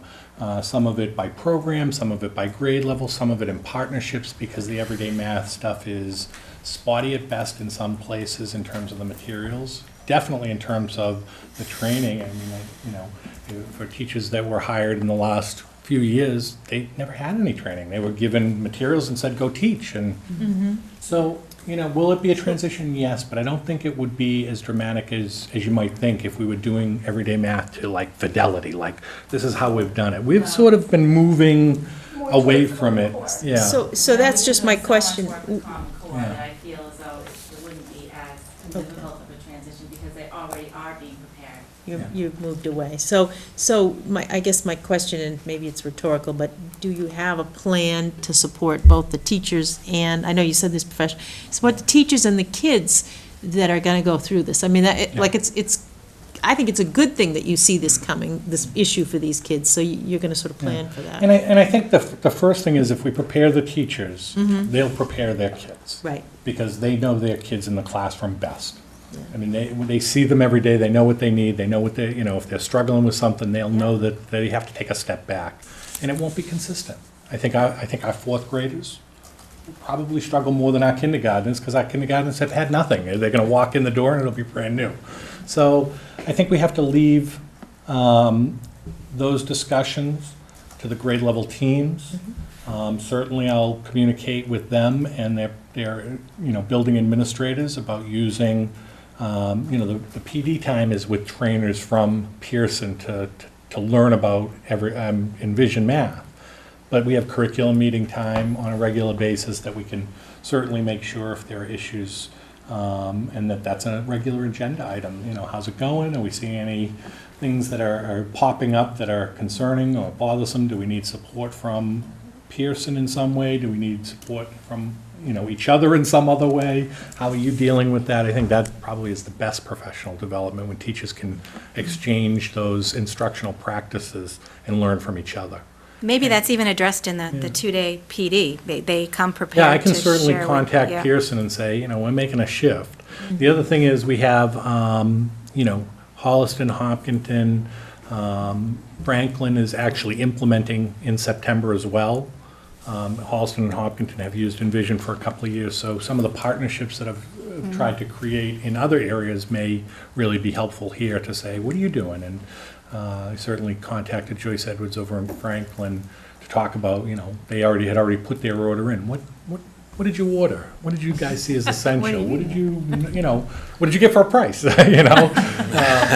I think those partnerships are certainly going to be helpful as we, Sure. as we go through this process. But And I do want to ask a question about the money, and I think, I'm like, you guys must be thrilled. I know we've been wanting to do something like this for a while, so thank you for putting the time in, and I'm thrilled that you're all in agreement, about the program, and it's exciting, the money. So if we're redirecting, of course, we have to ask Yep. about the money. If we're redirecting Title I funds, where are they coming from? Are we robbing from Peter to pay Paul? Are we We are, taking from a yeah. program? And so what are we losing? Yeah, and we've talked about that. I talked Yeah. with that at both staff meetings. I talked with the vertical team. I talked with the administrative team about it. There have been some things that we've used, whether it be things like AHA Math is a online support program that Mendez uses. Aerobics is something that Warren has used. Those are things that we might have to do without. We also had some money in there for curriculum development that I can redirect. We won't be doing that curriculum work, but this is different curriculum work. So would this take up the entirety of the Title I money? No, Okay. Title I goes over 2 years. So my 2014 Title I grant can be spent the year that's ending now and part of it into next year. So there are some funds in that I am going to redirect, which was curriculum money. And then we have, within our Title I grant, we have some salaries of Title I teacher and tutor. And then there are funds that we have used for things like, that I just mentioned, curriculum development and some of the, online resources. The AHA Math can be replaced really by the Envision stuff. So it is robbing Peter to pay Paul on that front, but we're replacing it with something, and it's a much bigger thing. And in the end, we have to prioritize. Are there still students that are getting Title I reading support? We focus on Title I math. We have a Title I math teacher and a Title I math tutor.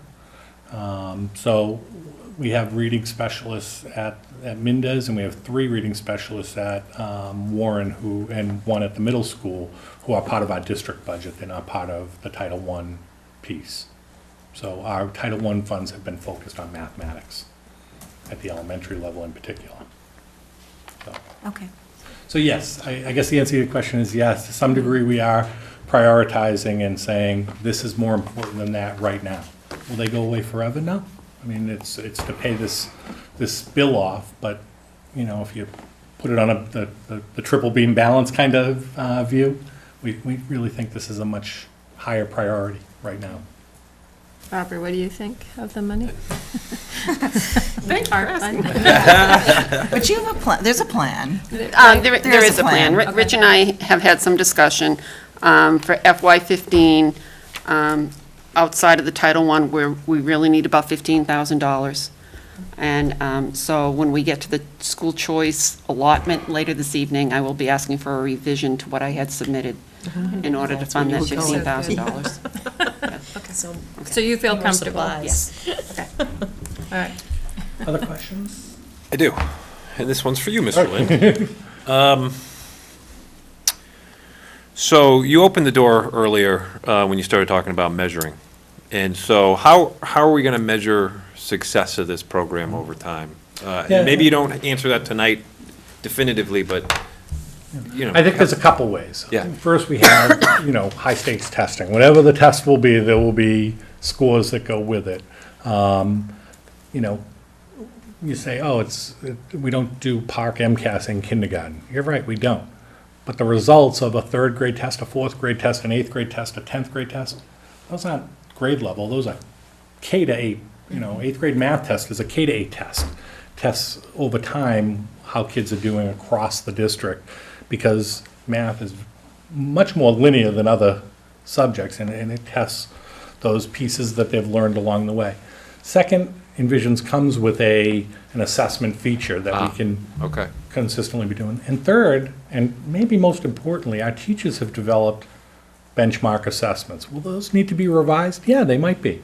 But we have a great starting point. They already do testing, benchmark testing during the, pre-test, during the course of the year, and a post-test that they have all the data on, so that we can measure kids' progress.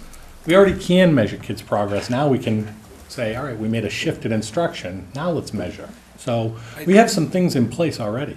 I'd really like you to help me over time now, right? So Yep. for the next, I'll certainly be on the board for the next 2 years, for sure. So we're going to make a decision tonight.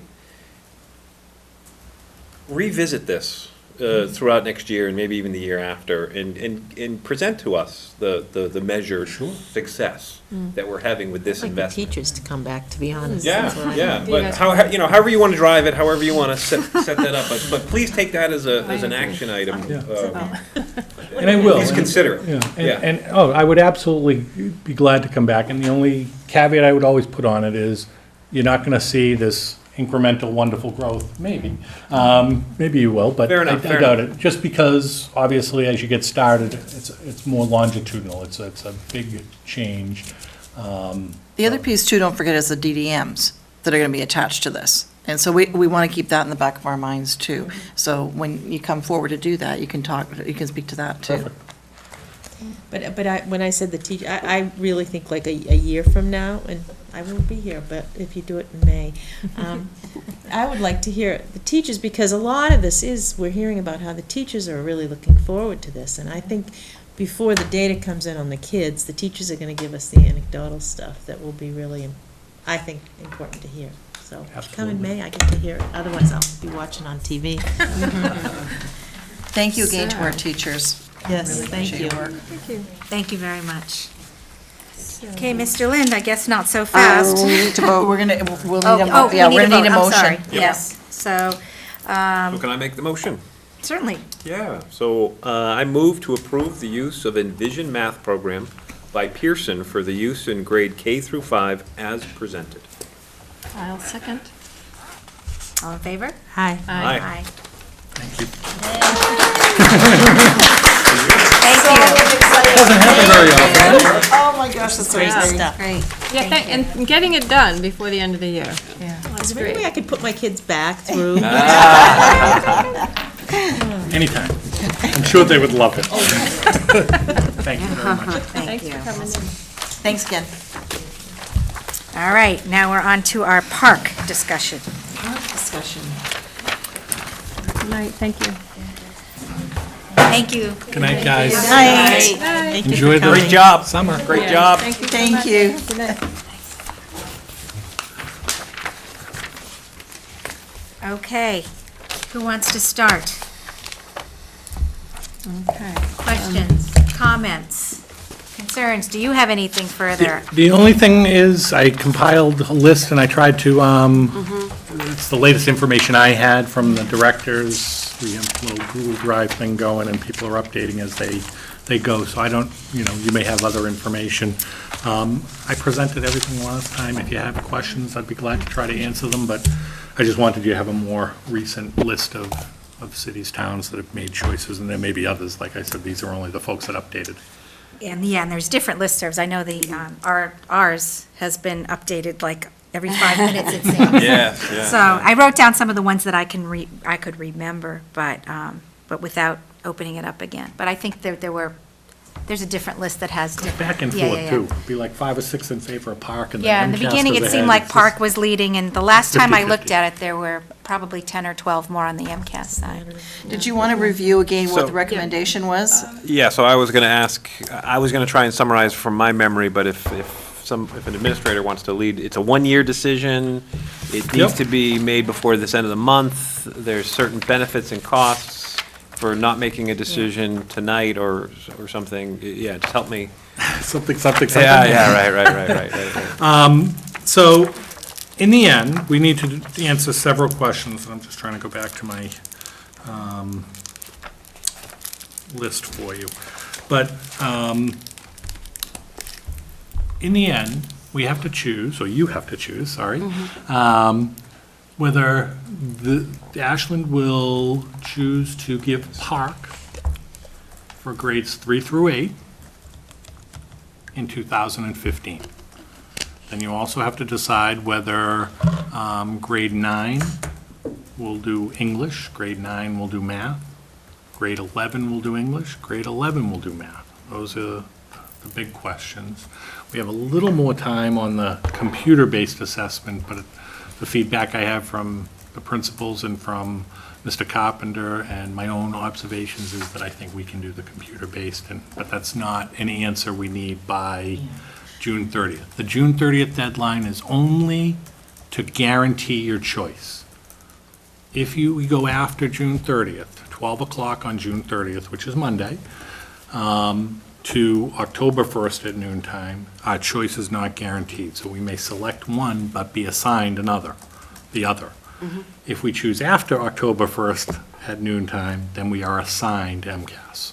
Right. And just revisit what your recommendation was, please. I'm recommending Park. I think that our kids having experiences with the computer-based assessments is really an important step. I think Mrs. Rennie pointed it out when we did our little Park trial here for you guys. I need a Just mouse. experimenting with the tools that are available online is a really valuable experience. I think that's one piece. I think the second piece that's really important is that Park really brings that synthesis, analysis, pieces into that assessment environment that MCAS just can't do. And then, I guess my personal opinion from the taxpayer thing is if they're going to revise, get rid of MCAS, whatever they're going to do, we're going to spend an awful lot of money to design a test, and guess what it's going to look like?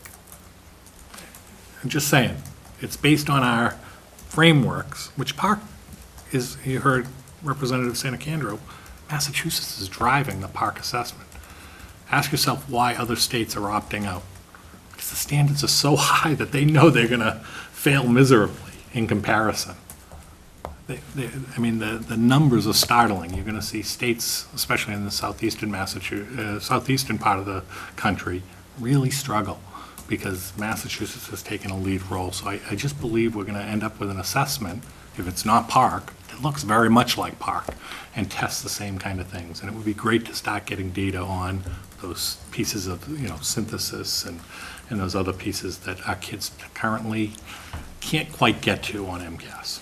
Now, you weren't thinking Park, though, for every single grade grouping that we're talking about it. No, we actually were recommending Park for grade 3 through 8, Park for grade 9 and 11 English language arts, and MCAS, or nothing. We wouldn't choose anything for grade 9 and 11 math, because we're redoing the course pathways, and just in talking with the teachers, they want to get that in place and be able to evaluate.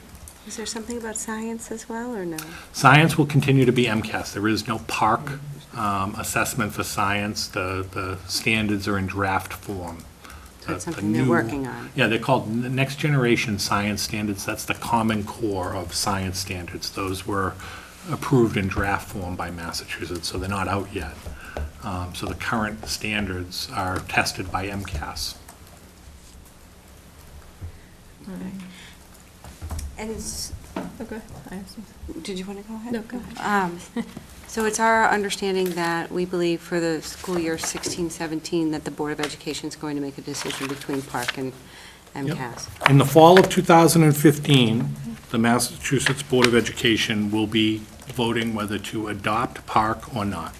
Okay. If they do not, then we keep MCAS and whatever they'll do from there, that's, I guess, at a policy level, whether they just continue on with it, whether they try to redesign it or revise it or adopt a new test, I don't know. If we were to continue with MCAS, do you feel that there would be a detriment to our children to not have a year of Park and they then decide? Detriment, no. I don't think it's detrimental. I mean, I think MCAS is a good, solid assessment. I think that Park is a more complete assessment and covers those pieces that I don't think MCAS does. But it's still a very good assessment. I will tell you, all the rhetoric that you're hearing about Park right now, I went back and looked, and from 1998 to about 2002, all the same things were being said. So you hear from people saying, oh, MCAS is the gold standard. Back in '02, it was, well, what is this test? It can't be that, no, there's no proof of it. So it's the same. It's that same rhetoric. Do I think it's a good test? I do. I've seen the test, it's a good test, it's, am I a researcher, have I bared down on it? No, I haven't, but, using an educator's eye and seeing how, the challenge of it, from a very sort of non-scientific view, I think it's a really challenging quality assessment. So basic question, is standardized testing going to go away at some point, or is that always going to be there in our future? The pendulum swings back and forth over big time chunks.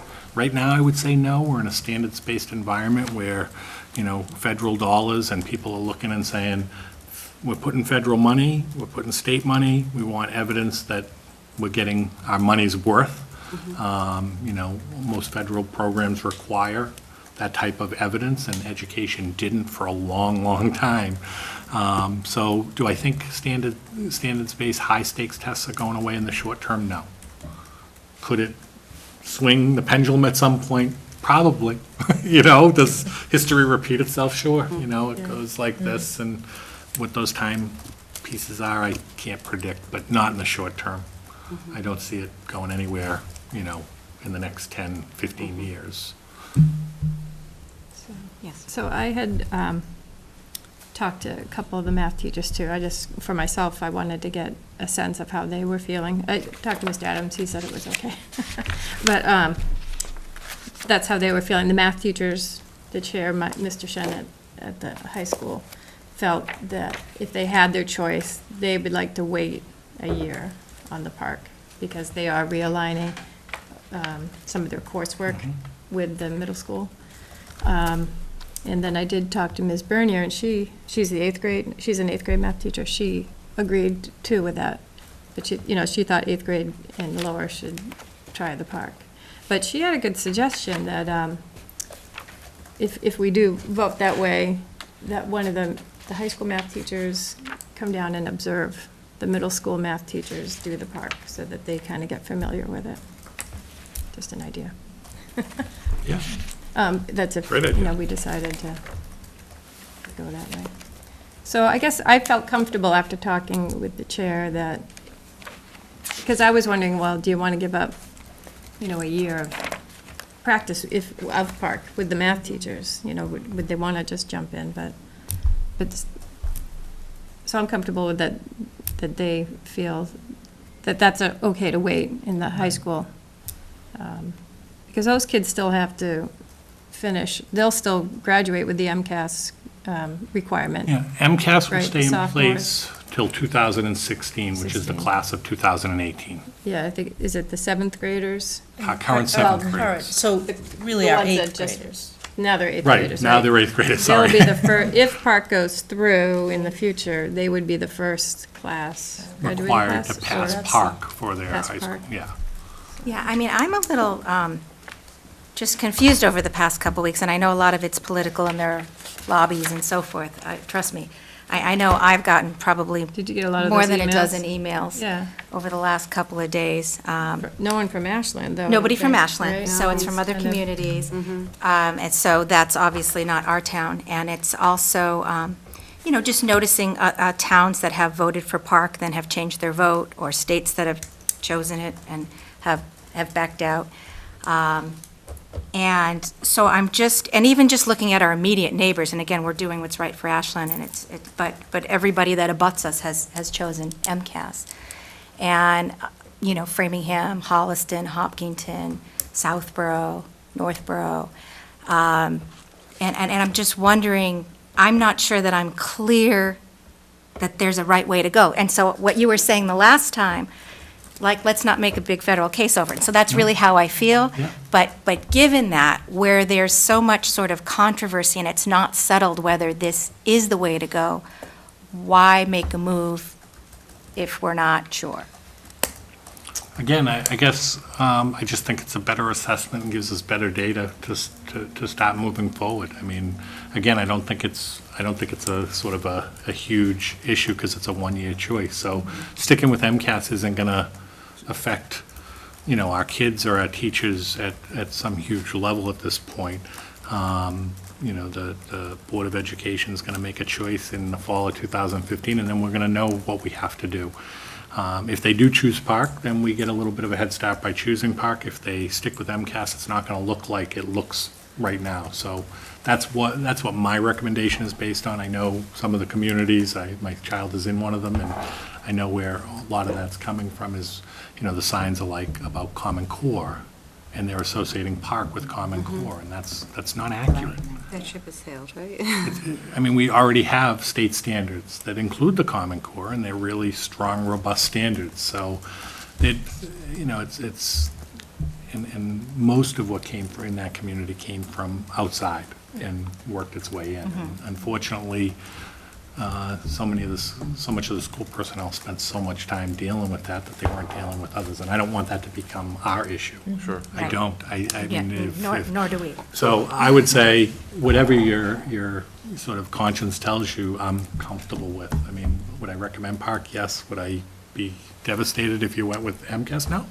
I think it's a robust test that we'll get good data from, and our kids have had experience with and will do fine with. So whatever we use, and we'll make the best of it, and then after a year, we'll figure it out from there. There's something you said earlier that I'm glad you said. So there is a possibility, there's a scenario, right, that we could possibly vote at some point, either tonight or before the 30th, and adopt Park. And then a year from now, the state could say, you know what, we're not going to go the Park direction, and then we have to shift back. But you mentioned the point that, well, MCAS is going to change. So it's not going to be the MCAS, so we're going to change anyway, right? And Representative I'm glad you Santandra said that, and he said the too, same yeah. thing, yeah. So It won't look the same it won't look in the the same. future. So there's going to be, so really, it's either change now ahead of the curve or change later on the curve. Can I understand some timing, though? Because I go back to what Lori said. I have to say, I don't feel like this is a monumental decision. I think it's going to be, it's kind of like when I was trying to choose preschools, and I thought, oh, I'm getting all upset. But it really didn't matter, right? I mean, that's how this feels. right So on. I don't think, the one thing that keeps coming back to me, though, is that we are going to have our current, we'll call them our current eighth graders next year. If they take Park and they miss taking MCAS, and this is why the timing is, then the following fall, they're going to maybe adopt Park, but those kids are still going to have to take MCAS? If they adopt Park in the fall? I don't No, understand. they would be the first class to graduate. Sorry. No, that's correct, Mrs. Bates. The current eighth graders, the Yes. ones entering eighth grade this fall, Yes, will be the first class that when they take, if Park is selected in 15, fall of 2015, that would go through the high school competency determination in 10th grade. Did they pass the test to be eligible for their high school diploma? so they will not, okay. They wouldn't take MCAS. So, okay, so the They fact that would we're. not take MCAS when they reach 10th grade. Then what you're that makes me, asking? yes, because if they needed to take MCAS and we were taking it away and giving them a new test and then switching them back, I didn't want to switch them Yeah. back and forth. But they're, when you say the eighth grade, those are the ones that are switching. It's really, okay, it's really only the next 2 years. Okay. So then in my mind, the only thing I go with is, I guess I could go either way. I guess I'm not going to feel strongly. If somebody else feels very strongly, I really don't. I feel it probably is going to change next fall, 2015. But, so I'm thinking, give them this year, it's like a practice year, a whole year, to get used to it. Everyone get used to it, teacher and the students. And we're held Where it harmless. held harmless. And then if they do choose to go with Park, then we've got a year under our belt. And this practice this year, I think our technology department showed that we are capable. ready. We have the infrastructure. We did that broadband, investment in the broadband a couple years ago. Huge. So our technology is there. And so I feel comfortable. I feel like maybe this first year, that's why I asked the math teachers, I'm like, are you sure you don't want to practice? But, I leave it up to them. They're the ones. Right. But, so anyway, I guess I do feel that maybe, I think we should try the Mrs. Park. Silver had So- indicated that she felt that she was confident that for those children who had special needs or needed accommodations, yeah. that. Yeah, it's very interesting what's out there in the world about the lack of accommodations. The way they designed Park was that accommodations are available to everyone. So there are no, so a lot of accommodations that used to be specifically for students with special education needs are now available to any student who wants to access them. That's a good point. You and I had talked about that. Which, you can say it any way you want. You can say, oh, there are no special accommodations for special education students. That's true. But those accommodations are still there in terms of some of the things that students might need, but every kid can make use of them. And that's a good thing, because they're trying to reduce issues around test taking and get to the issue of, do they know their stuff? So giving access to accommodations to everyone is really, that technology makes that available. It's wonderful. Is it your feeling because it's not it's not high stakes next year, that it will also kind of relieve some pressure on our students for a year and then maybe our teachers? Or do you think that was what the pilot, with the pilot, nobody felt pressure, and it was because that didn't matter. And frankly, I think that's a good thing. That, to me, in weighing the scales, if we can take pressure off, Yeah. I mean, think that's a the good hold thing. harmless is nice, but I don't think it's a primary thing in our discussions. I think, it's a nice It's an perk. added benefit. No, So I it's a perk, understand. you know, I like- understand it's not Yeah. because our schools are high performing, but Yeah. I think it would be nice for kids to understand that. Only, the reason I'm asking about that, and the reason because a lot of the people who don't want us to choose part, right, that side, they talk about that this test isn't, that we're using our kids as guinea pigs, or that it's not fully vetted. And I frankly don't really know where the research stands, how much testing. I presume it's new, so it really hasn't, we really don't know.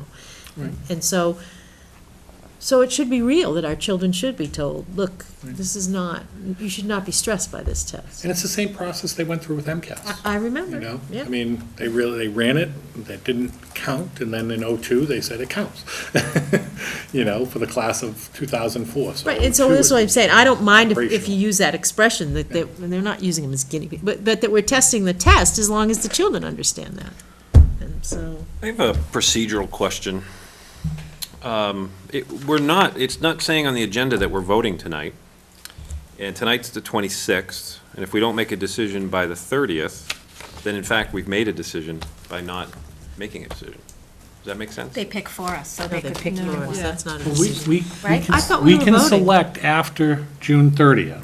We are just not I think we should guaranteed. So if you vote No vote. at your next It says meeting, discussion. Yeah. prior to October 1st, and select MCAS, they might come back and say, you selected MCAS, but we're giving you Park, So or vice I would versa. strongly. I'd rather wait. How come we're not voting? Yeah, why aren't we voting? I think we should vote. No, we're free to vote, even though it's not on the agenda. Nobody said we couldn't vote. We Okay, can, we I can vote. suppose, right? Yeah. Yeah, but I'd rather wait, honestly. If I don't feel like I have all the information that makes me feel comfortable by putting my vote behind either one of them right at the moment, to be honest with you. And so if it's not a big deal and we agree that whichever one we end up with, we're going to be okay, then why not wait and let some of the information flesh out a little bit, rather than making a decision right now, because we're forced into the timing. What additional information will we have between now and the fall?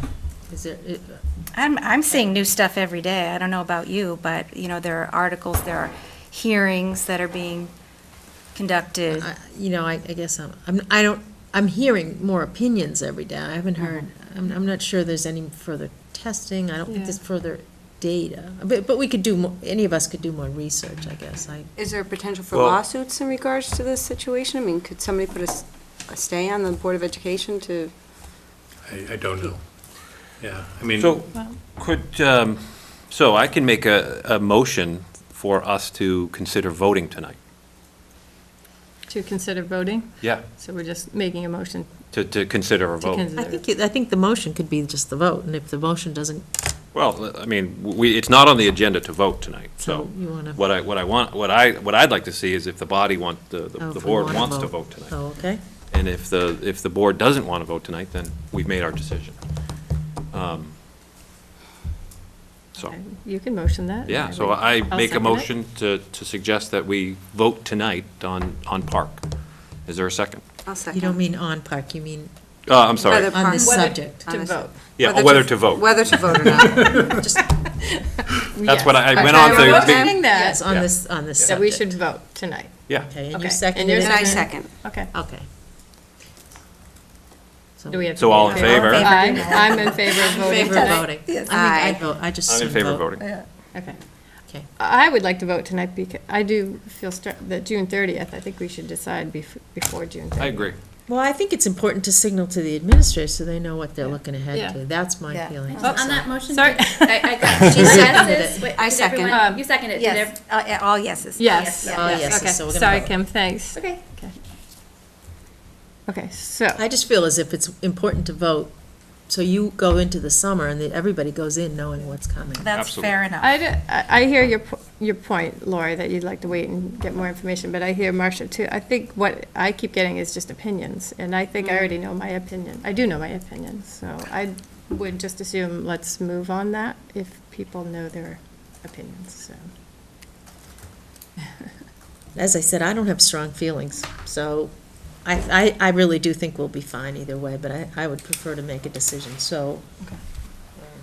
So, Are you, I'll vote to move ahead with Park. you So the making a move- you motion? moved That's to- an emotion? to go with Park, oh, Well, to go with How do Park we do for, this wait a minute. Do you want to, do you want to make? we separate might I them? sugge- No, might I oh, suggest, I want, As if you, recommended. as recommended by Mr. Lynn, I think Yes. if that's what you're looking at, Yes. so that you Rich, don't would have to just go say it one more into time? 'Cause- details. Just say one more time your recommendation, and then we would vote on the Park. Oh, okay, you voted 9 to 11. for Yes, language, okay, all Right? right. So Rich is, And yeah, none, all right? And MCAS at grade 10, because that's not a vote, that's just given. yeah. Right, so it would be grade 3 through 8 Park, grade 9 and grade 11 English Language Arts, Park, and grade 9 and 11 Math, no Park. We don't have to vote for something because there's no MCAS. It happens in And grade 10. Should we put in there to the computer part, or? You can Can add if you that. choose to. It's, you know, Wanna it's just not do due that till altogether? That, October we can wait 31st. though on that, right? You can wait on that if you That, like. I think we could use more information on, I'm going back to that, don't you think?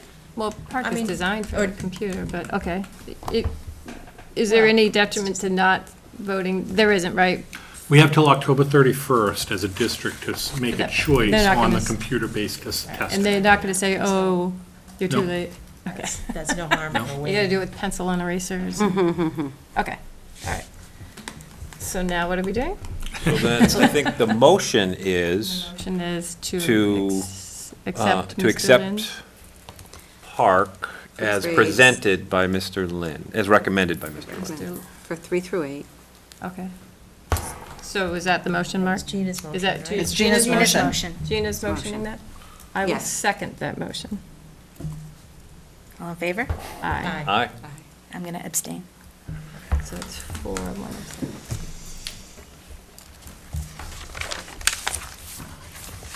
Okay, moving on. School choice enrollments for 2014, 2015. I'm not going to ask you to make any decisions. Yay! Because it could take a while. So, this is just an update. I mean, a couple of months ago, you voted to open up some school choice seats, and we've gone through the process, and it's just an update on how many students we have accepted. So on the left-hand side is a list of the students who have been in our system and are just progressing up to the next grade. So we have 27. And then on the right-hand side, we have accepted 9 new students that will be coming in for fiscal year 2014, 2015. And they are 1 student in grade 3, 2 in grade 5, 1 in grade 7, 1 in grade 9, 3 in grade 10, and 1 in grade 11. So we have 9 additional students coming in. Am I right that those 9 students pay for our math program for the first year? I think you are correct. Coming up in the next item.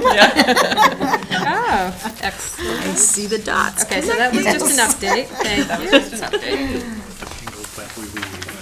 But we do have a discussion and vote on school choice allotments to each Okay. school. We do. So, in your packets, every year, you're asked to vote on taking some of the school choice money and allocating it out to the schools so that they can use it for instructional supplies, which were cut from their budgets years ago. What's listed on here For the 4 schools, Warren, Mendez Middle, and High School, is the same amounts that we voted last year. And last year, if you recall, I went and did a complete analysis on number of students and how it works out, and it's all pretty even. So the only addition this year is we did promise to offset the general fund budget by $50,000 when we went through the budget process, to use $50,000 more of this money. And then last year, we gave technology A nice sum of money. 30,000? I think $30,000. Oh, okay. So originally, I had put 20,000 down here, but based on our discussion on the new math curriculum, I'm going to ask to revise that, and we will give, I'd recommend 15,000 for technology, and then to add a curriculum allotment of $15,000. And that will bring the total FY15 allocation up to 180,000. And projected remaining school choice funds would be $70,000.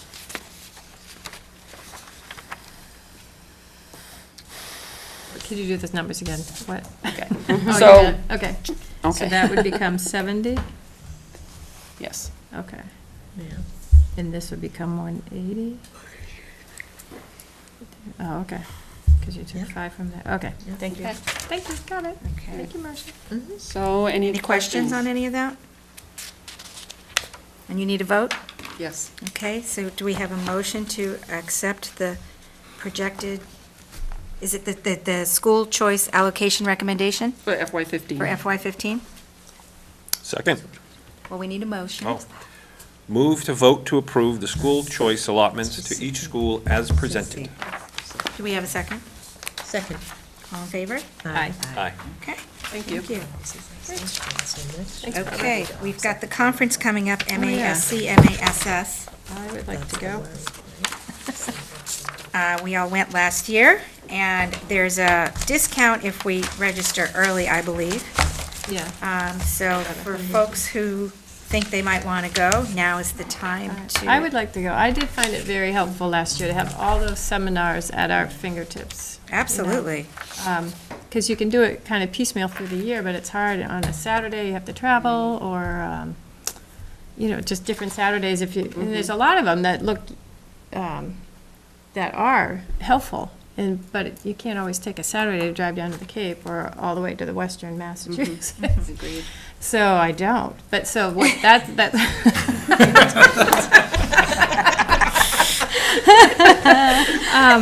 She's honest. There's no question that Kathy Bates is an Not honest woman. doing it.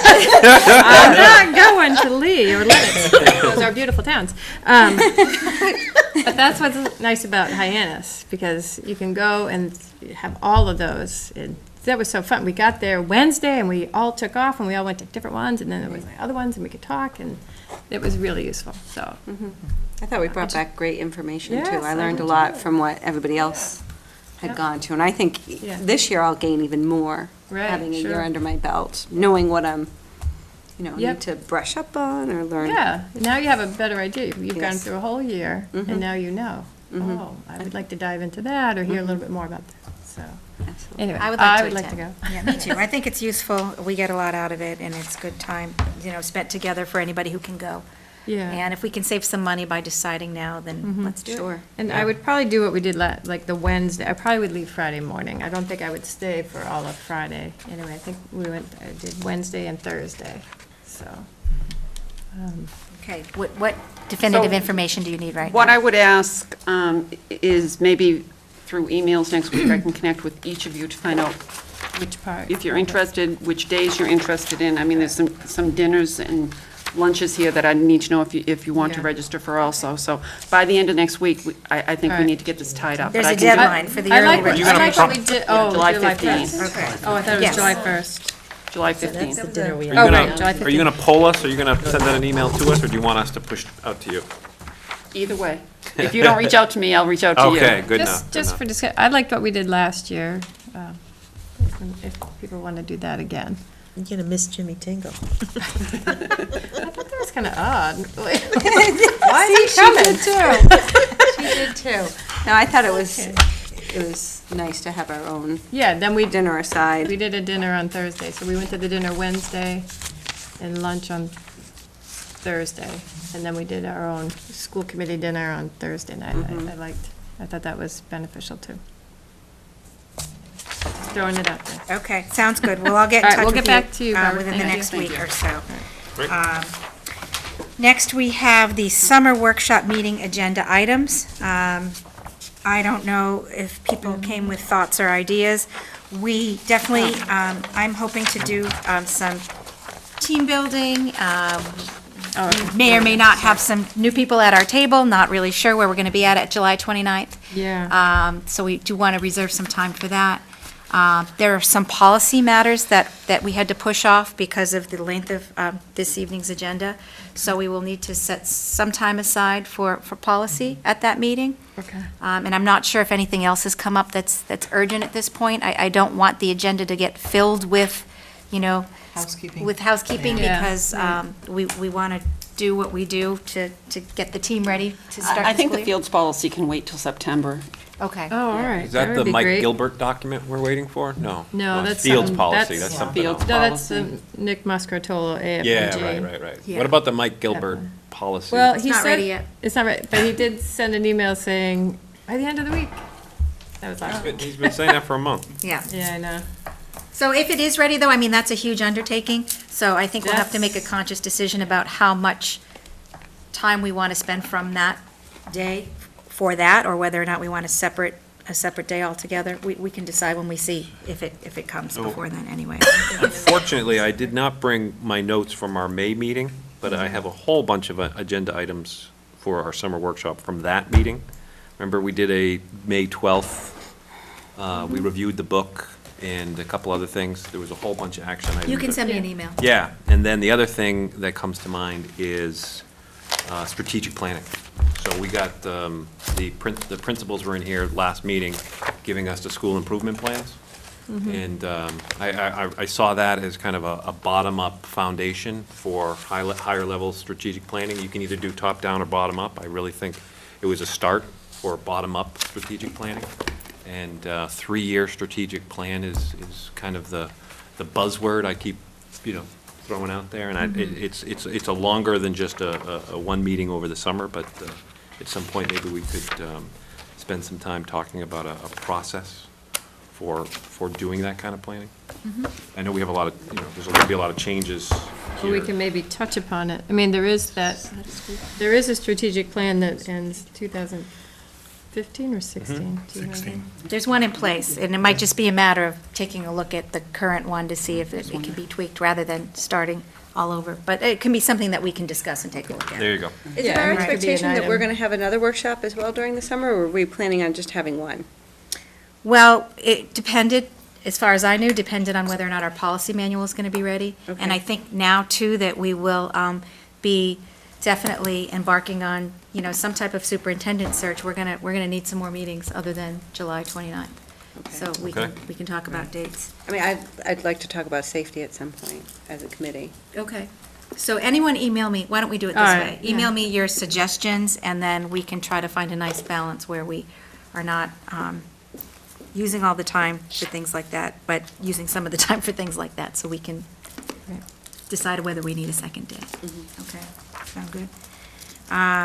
School improvement plans. So you may remember last week that there was some confusion. We came to the meeting, I think, thinking that Superintendent Clenchey and I had some exchange about whether or not we vote on the school improvement plans.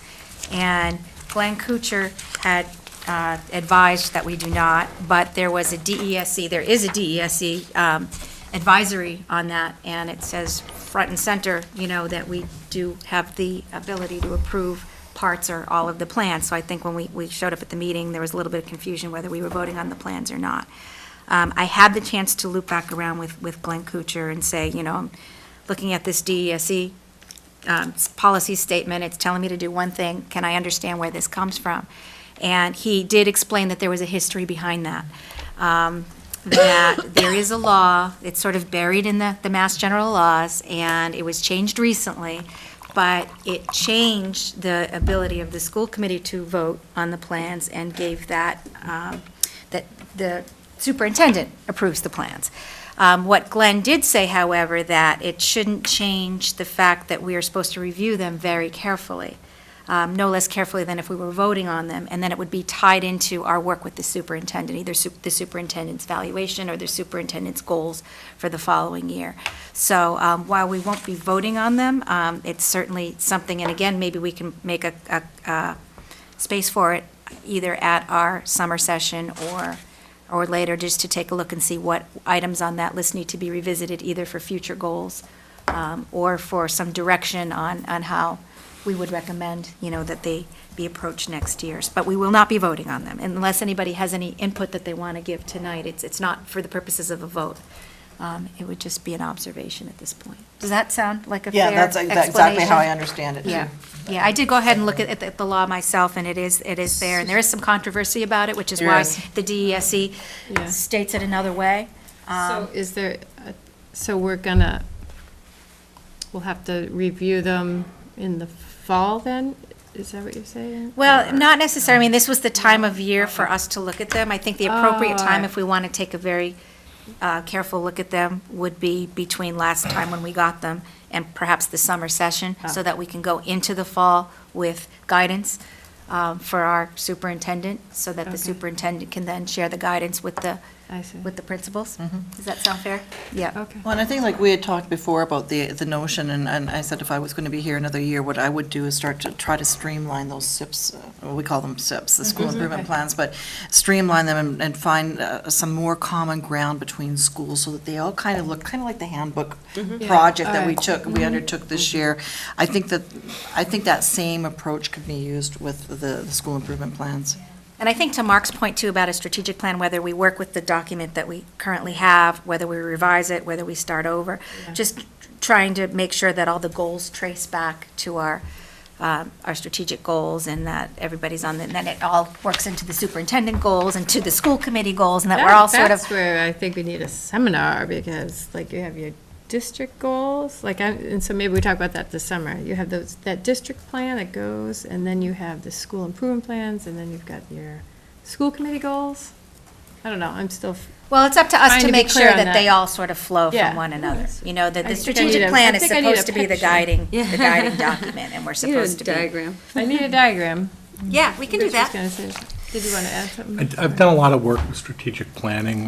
Dr. Jaspero, who has done, 40 districts in Massachusetts.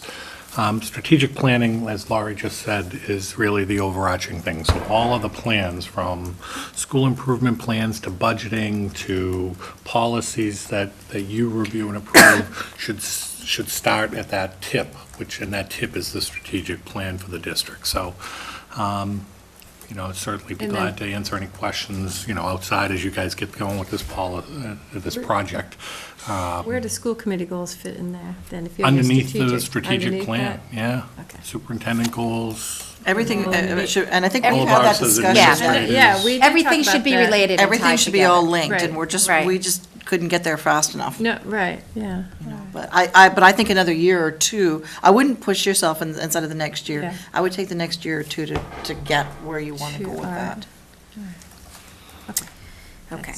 And Rich, just to your point too, he is an incredible resource. I strongly recommend that you use him. What's his name, Come in the Dr.? summer? Dr. Jaspero, he's actually retired now, but I worked an awful lot with him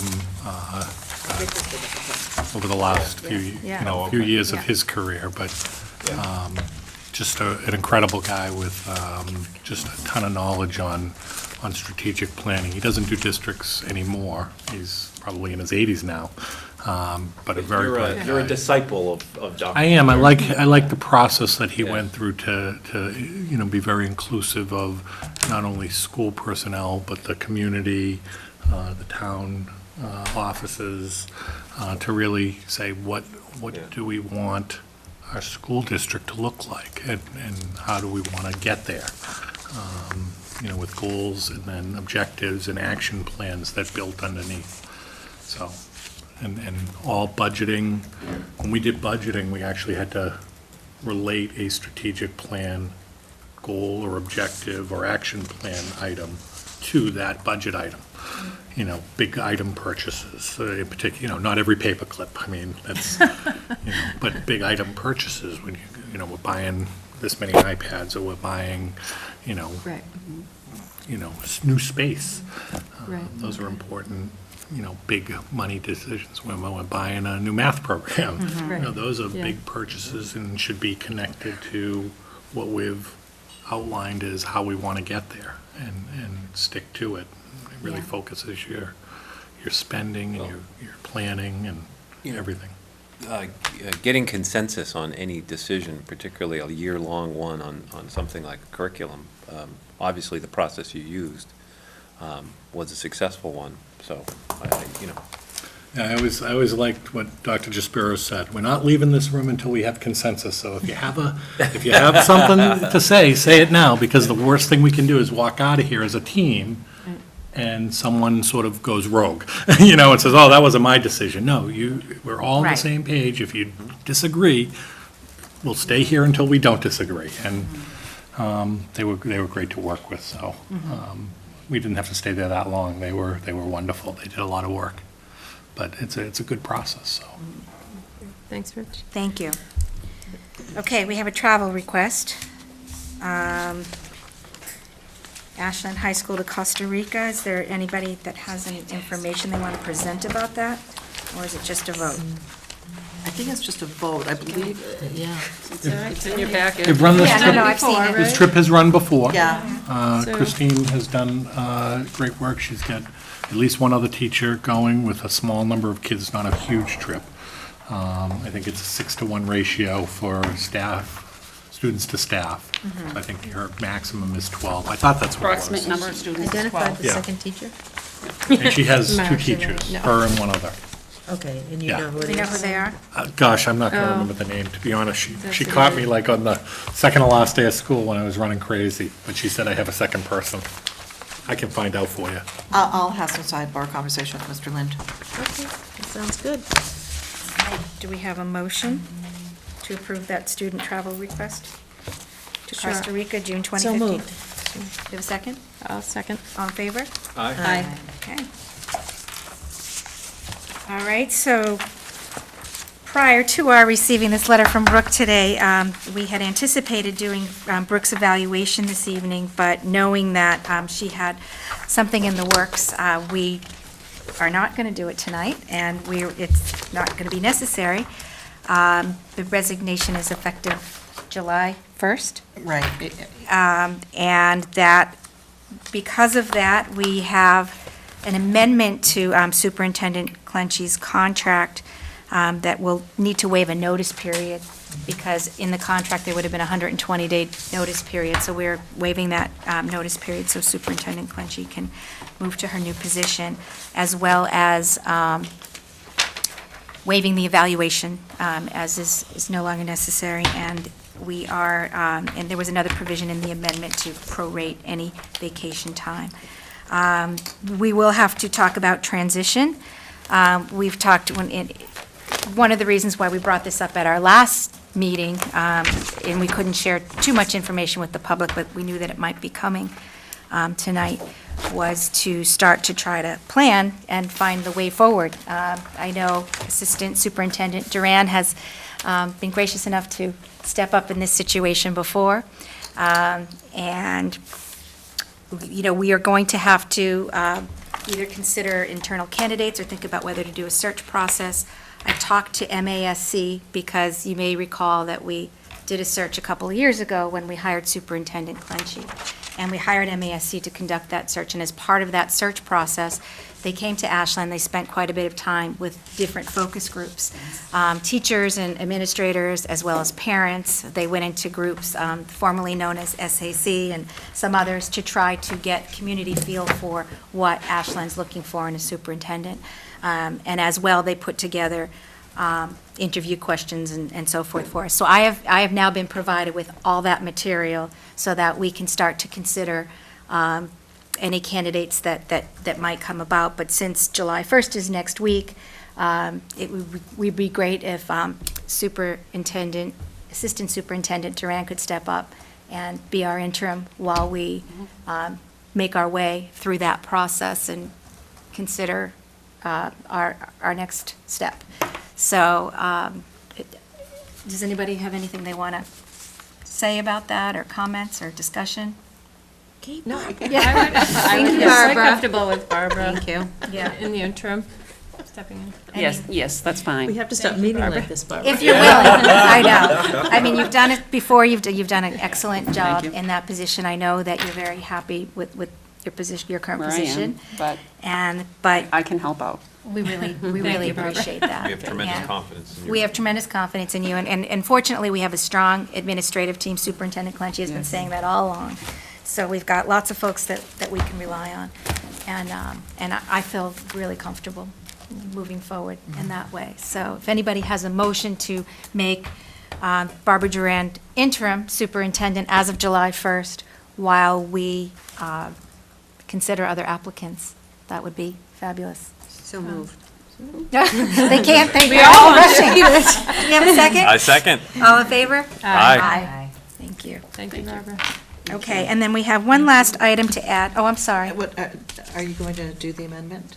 Oh, we need to vote, I'm sorry, on the Oh, on the amendment that I amendment, just okay. referred to. right. As I mentioned, it waives the notice period. It also waives the evaluation, and it prorates any vacation days that were to begin after July 1st.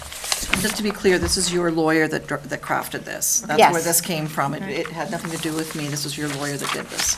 Yes, no, it's just a necessary step because there are items in Superintendent Clenchey's contract that we would have to deal with if we didn't do this amendment. So that's all it really is. It's just sort of housekeeping at this point. It's just really housekeeping, that's Yeah. right. So do we have a motion to accept the amendment to the contract of employment by and between Brooke Clenchy and the Ashland School Committee?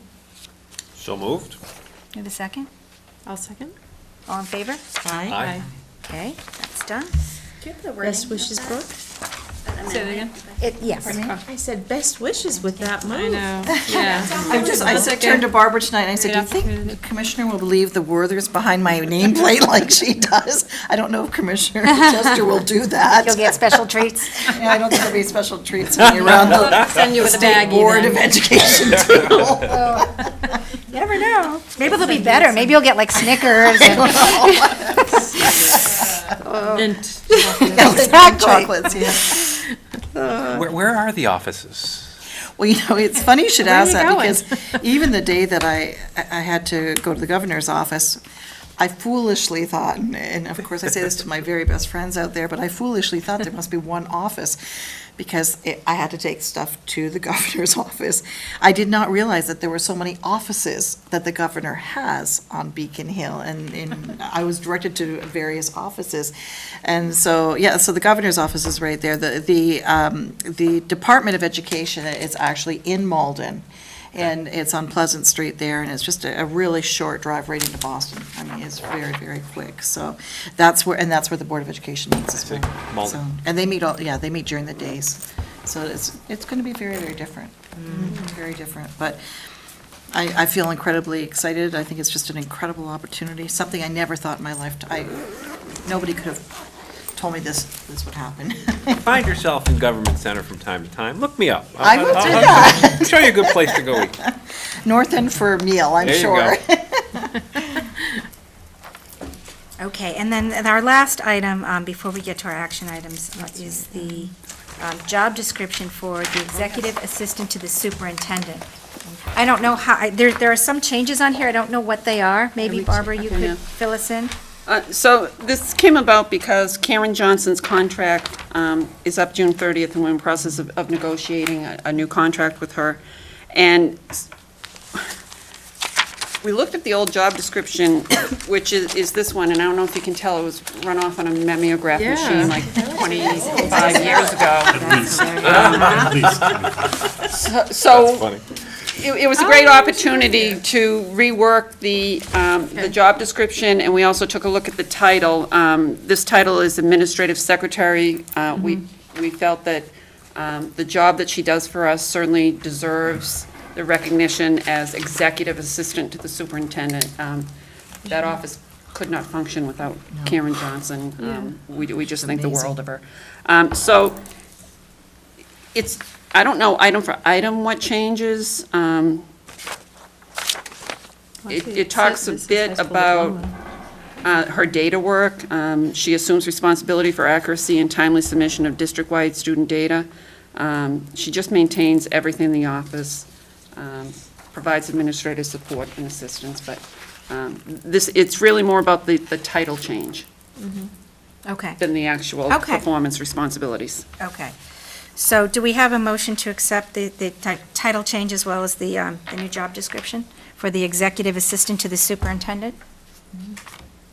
So moved? Second? Second. All in favor? Aye. Aye. Great, thank you. Okay, And wonderful. kudos to Karen, please. How long Yes. has Karen been Board. with Ashley? Oh, exactly. She's a staple.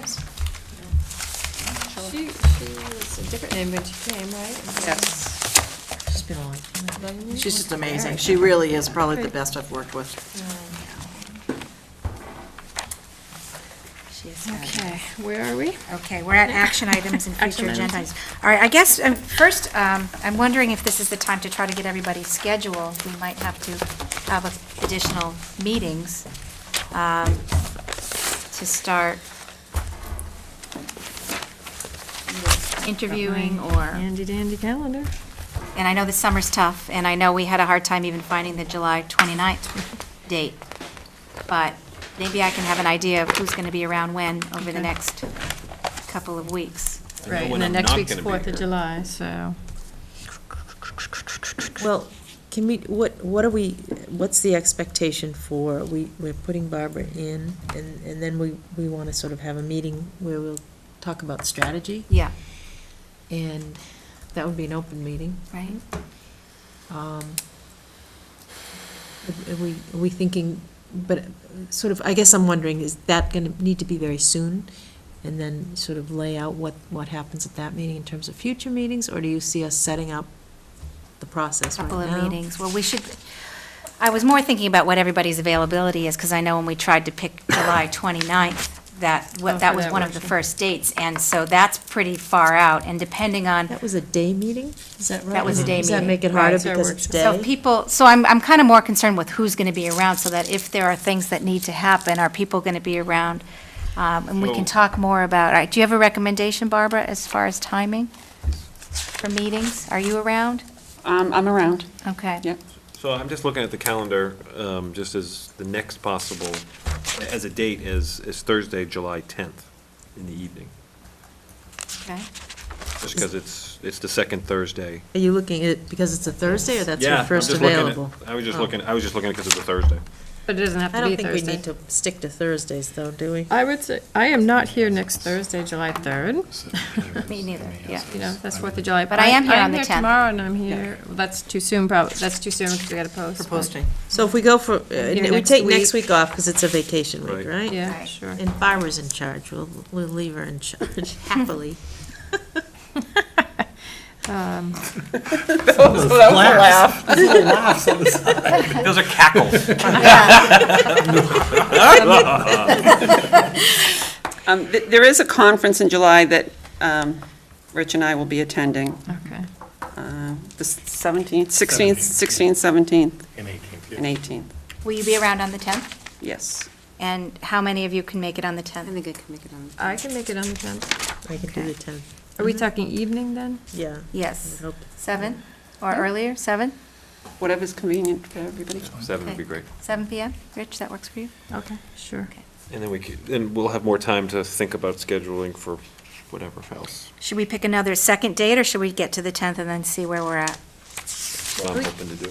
Are we gonna meet here, or can we meet? Well, we should let cable know if we want to be televised, I would think. Do we wanna be, Probably. Well, we'll post it. It's an open meeting. Yeah. It's up to you whether you want to have that first meeting on camera or not. Yeah, I don't We think you could go have to to room- have it on all camera. right, we could go to room You 5. can do it Yeah. on 5. Okay.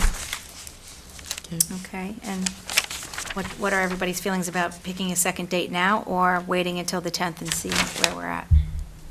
I'm fine. The only thing I don't think is we ought to all broadcast our vacation dates on TV. That's the only Okay. reason I'm Right. thinking we Oh, ought to Sure. wait. Yeah. Okay, so why don't we get to the 10th, and we can always post something anyway. In the meantime, if you and I come up with some other Okay. Okay, so Great. July 10th. Policy assignments, we talked about it. Mike's going to get back to us. High school start times ongoing. Metro West Health Survey, I think we've closed that out for this year. Naming of school property, we just took care of that. EMFs for the fall. Should we put something on for the fall, though? for that? Oh, yes. There needs to be a follow-up. Should we do that? Are we ready to do that on July 10th? Well, we would need some properties proposed, right? Well, I think there were. Yeah, baseball field. So I haven't it's looked just a at vote the at this policy. point. Is it just a vote? Did I read something about we have to have 2 meetings? I would have considered this at your first meeting.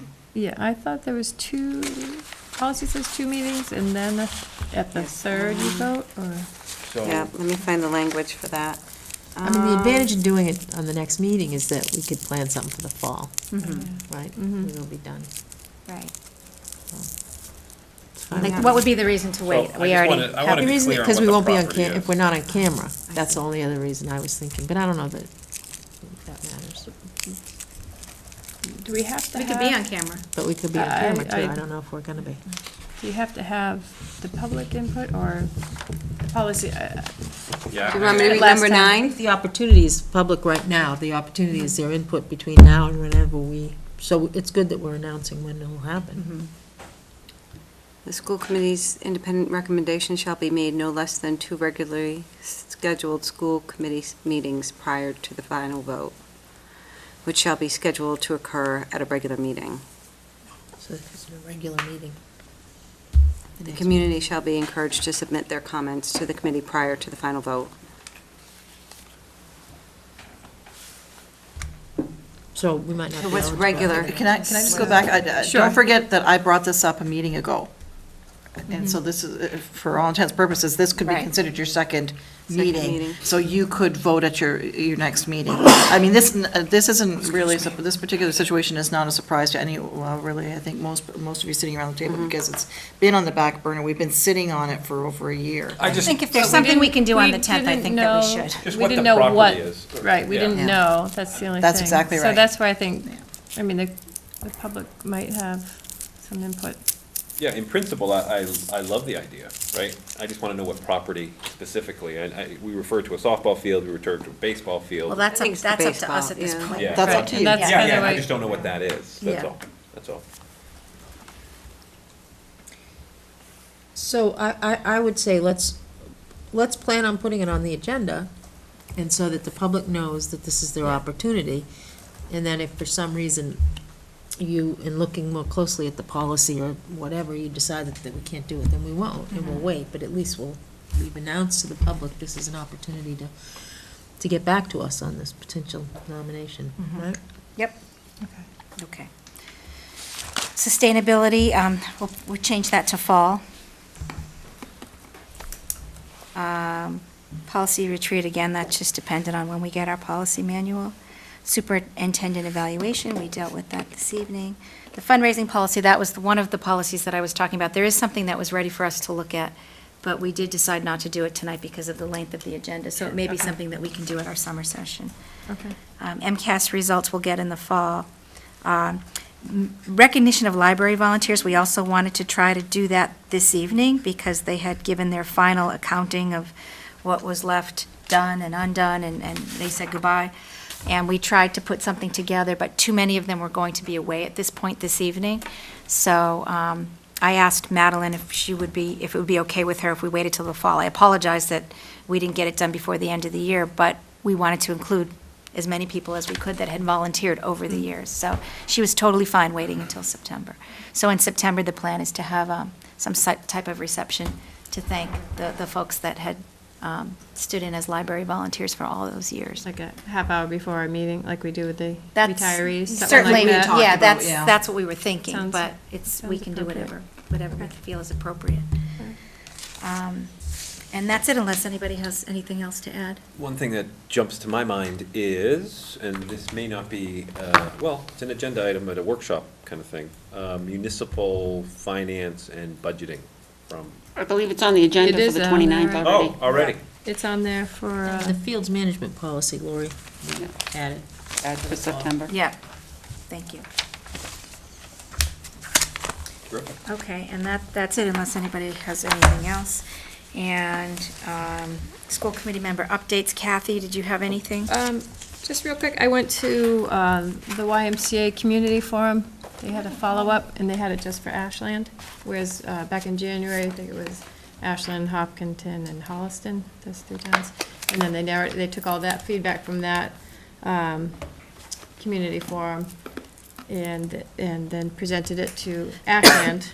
Last week, I went Wednesday, 6/18. And they presented the feedback, and then we had some good discussion around the table. There was probably, 10 to 15 of us, different people from in the town were there. And then we decided the next steps, they're gonna go with maybe an even smaller group to see what potential things they could do, to support Ashland. I think Kelly Rund, the Recreation Department Director, I think is gonna be on it, and maybe Amy Turncliffe, I think, Decisions on Every Turn, and I think Kara Terrell for the Ashland Coalition for Teens. I think those 3, and then after that, they'll get together, and maybe there's something that they could help, that the YMCA could help support, that Ashland's kind of already doing. And then next, they'll come back, and maybe, I think that 10 to 15 group will come back, and they'll present some options. But anyway, I think that's great. The YMCA, really wants to support Ashland. Lisa Bowden was there, from the school. Michael Herbert from the town, assistant town manager. So it was a good meeting. I'm just thinking about something that I don't think I've updated you folks on in a while, but the Land Stewardship Committee, which oversees the Warren Woods property, is looking into, they met Carl, our chair, presented to the Board of Selectmen a conservation plan for the front acres, which I won't go into, but in any case, the connection to here is that one of the recommendations that's on the table is to take, there's an historic barn on the Valentine property, which is like a stone's throw from here. It's an old cedar barn, which is apparently amazing, and because cedar wood is so special, and chestnut trees don't grow big enough anymore because we have this blight. So it's an historic barn, and one of the recommendations is to take the barn, because that property is being developed, they're not going to use it, take the barn and move it to this Warren property over on Chestnut Street. The connection to us, potentially, the school district, is that what they're looking to do is to build an educational center there at the Warren property that would focus on the history and the ecology and, all those wonderful tie-ins. If you think about some of the science centers you've probably been to, whether it's the Audubon does it or whatever, to potentially build something like that right here in Ashland, use some of the mitigation funds that were left when they bought the property from Northeastern. So there's some real opportunity there. And it's kind of with the selectmen now, whether or not they approve the idea of doing that. If they do, then there'll be another committee appointed to sort of oversee the moving of that barn and then the planning of what that educational center might look like. And, it would be such a wonderful tie-in for the schools to have something like that in town. To me, it would just be fabulous. So, stay tuned, but if you sort of hear about it, that's what's going on, and I think it's an opportunity for us to really create something in Ashland that people would come to from all over to really experience. Yeah. So those are mitigation funds that are left over after the cleanup of the arsenic? They're calling it mitigation funds, but really, it can be used, those funds can be used anyway at Warren Woods. And it's an important point that you bring up, because a lot of people were really afraid in the beginning, because there was talk about that, how much pesticide had been left there. But then they did a whole lot of studies, which I'm not really qualified to speak on, but the bottom line and what those were found is that if we use the property as we are, there's absolutely no threat, no problem. The levels are so small. They're the kind of things that might exist in anyone's backyard that you wouldn't even necessarily know about. if we were using it for, say, athletic fields, and the stuff would be dug up, or, then you start to have problems. But for the passive recreation that we're talking about, there's really no need to do really anything according to the experts. So that's why that pot of money is available to do, thanks for the something more Yeah, exciting. that's a great update, thanks. Gina? Kind of a quiet week. We had a safety committee meeting. Still working on our emergency operation plans. The 8th grade dance happened, and you would think it was the prom. It was pretty special. They did a wonderful job. The 7th graders, I believe, decorating for that. So the kids had a really good time, and I heard from Mr. DiGirolamo that things went very well. And 8th grade awards night as well. So that was very nice. See all the kids getting ready for high school. That's fun. So I have some presents. Your I presents? have presents. Oh, no. I went to parliamentary procedure. Thank you, Mark. Here's a card for everybody on school committee. Oh, yes. Thank you. You're welcome, you're welcome. Thank I'll add you. it Did to you my find it collection. fascinating? I found it very enjoyable. This is an extra one for you. Thank you. Do you need one, Miss? No, it's amazing. I'm sure I probably do. And then Thank you. two other things I just want to highlight. Girls' basketball coach was selected by Ryan Quigley. that. I saw that. There was an article in the Herald that somehow got to my attention, and I read it. So that's how I, and I saw the posting of it on Twitter. So all good news, very impressive coach, so very good stuff. And then there was a football camp. So the varsity high school coach and his assistants sponsored a week-long football camp for high school, middle school, and elementary school boys, and it was free to the community. And it was so well-run, and it was fantastic, and my son really enjoyed it, and so it was just very impressive. So I just wanted to kind of highlight those couple of things. Yeah. Awesome. Yeah. Yeah, oh, I just wanted to, I think I let you all know, but just to kind of, I need to loop back around with the chairman of the Board of Selectmen, Yolanda Greaves, had asked if this committee would like to participate in, at the farmer's market. They have a tent where the town boards can rotate through and spend a few hours there in the morning just to answer questions of the public. And I know the summer's tough, people are in and out of vacation and not even here at all, some of you, but anybody who wants to take a day, a Saturday morning, and do it with another person, they'd like two people from the committee to be present at the tent. And it's not every week because we're rotating with the other boards in town, so anybody who wants to do that, if you could let me know as soon as possible, and so that I can get back to her with just the final tally. I heard, I did. All right, yeah, my date's out. And that's really it. I don't think I did anything else other than, yeah. Juggling and stuff. Yeah, it doesn't feel that way. I feel a little tired, but I can't account for it. And I have nothing more. Yeah. Please, nothing. Yeah, just a little teeny bit of. Just a little bit of news, yeah. Right. I'm all set. All set? All right. So we will move Okay, so into we need a motion to adjourn into executive session, not to return to open session. So moved. Second? And then, Mrs. Costa? yes. Mr. Larson? Yes. Mrs. Donovan, yes. Mrs. Rennie? Mrs. Bates? Yes. Okay, thank you. Great, thank you. Good night. Night. Good night.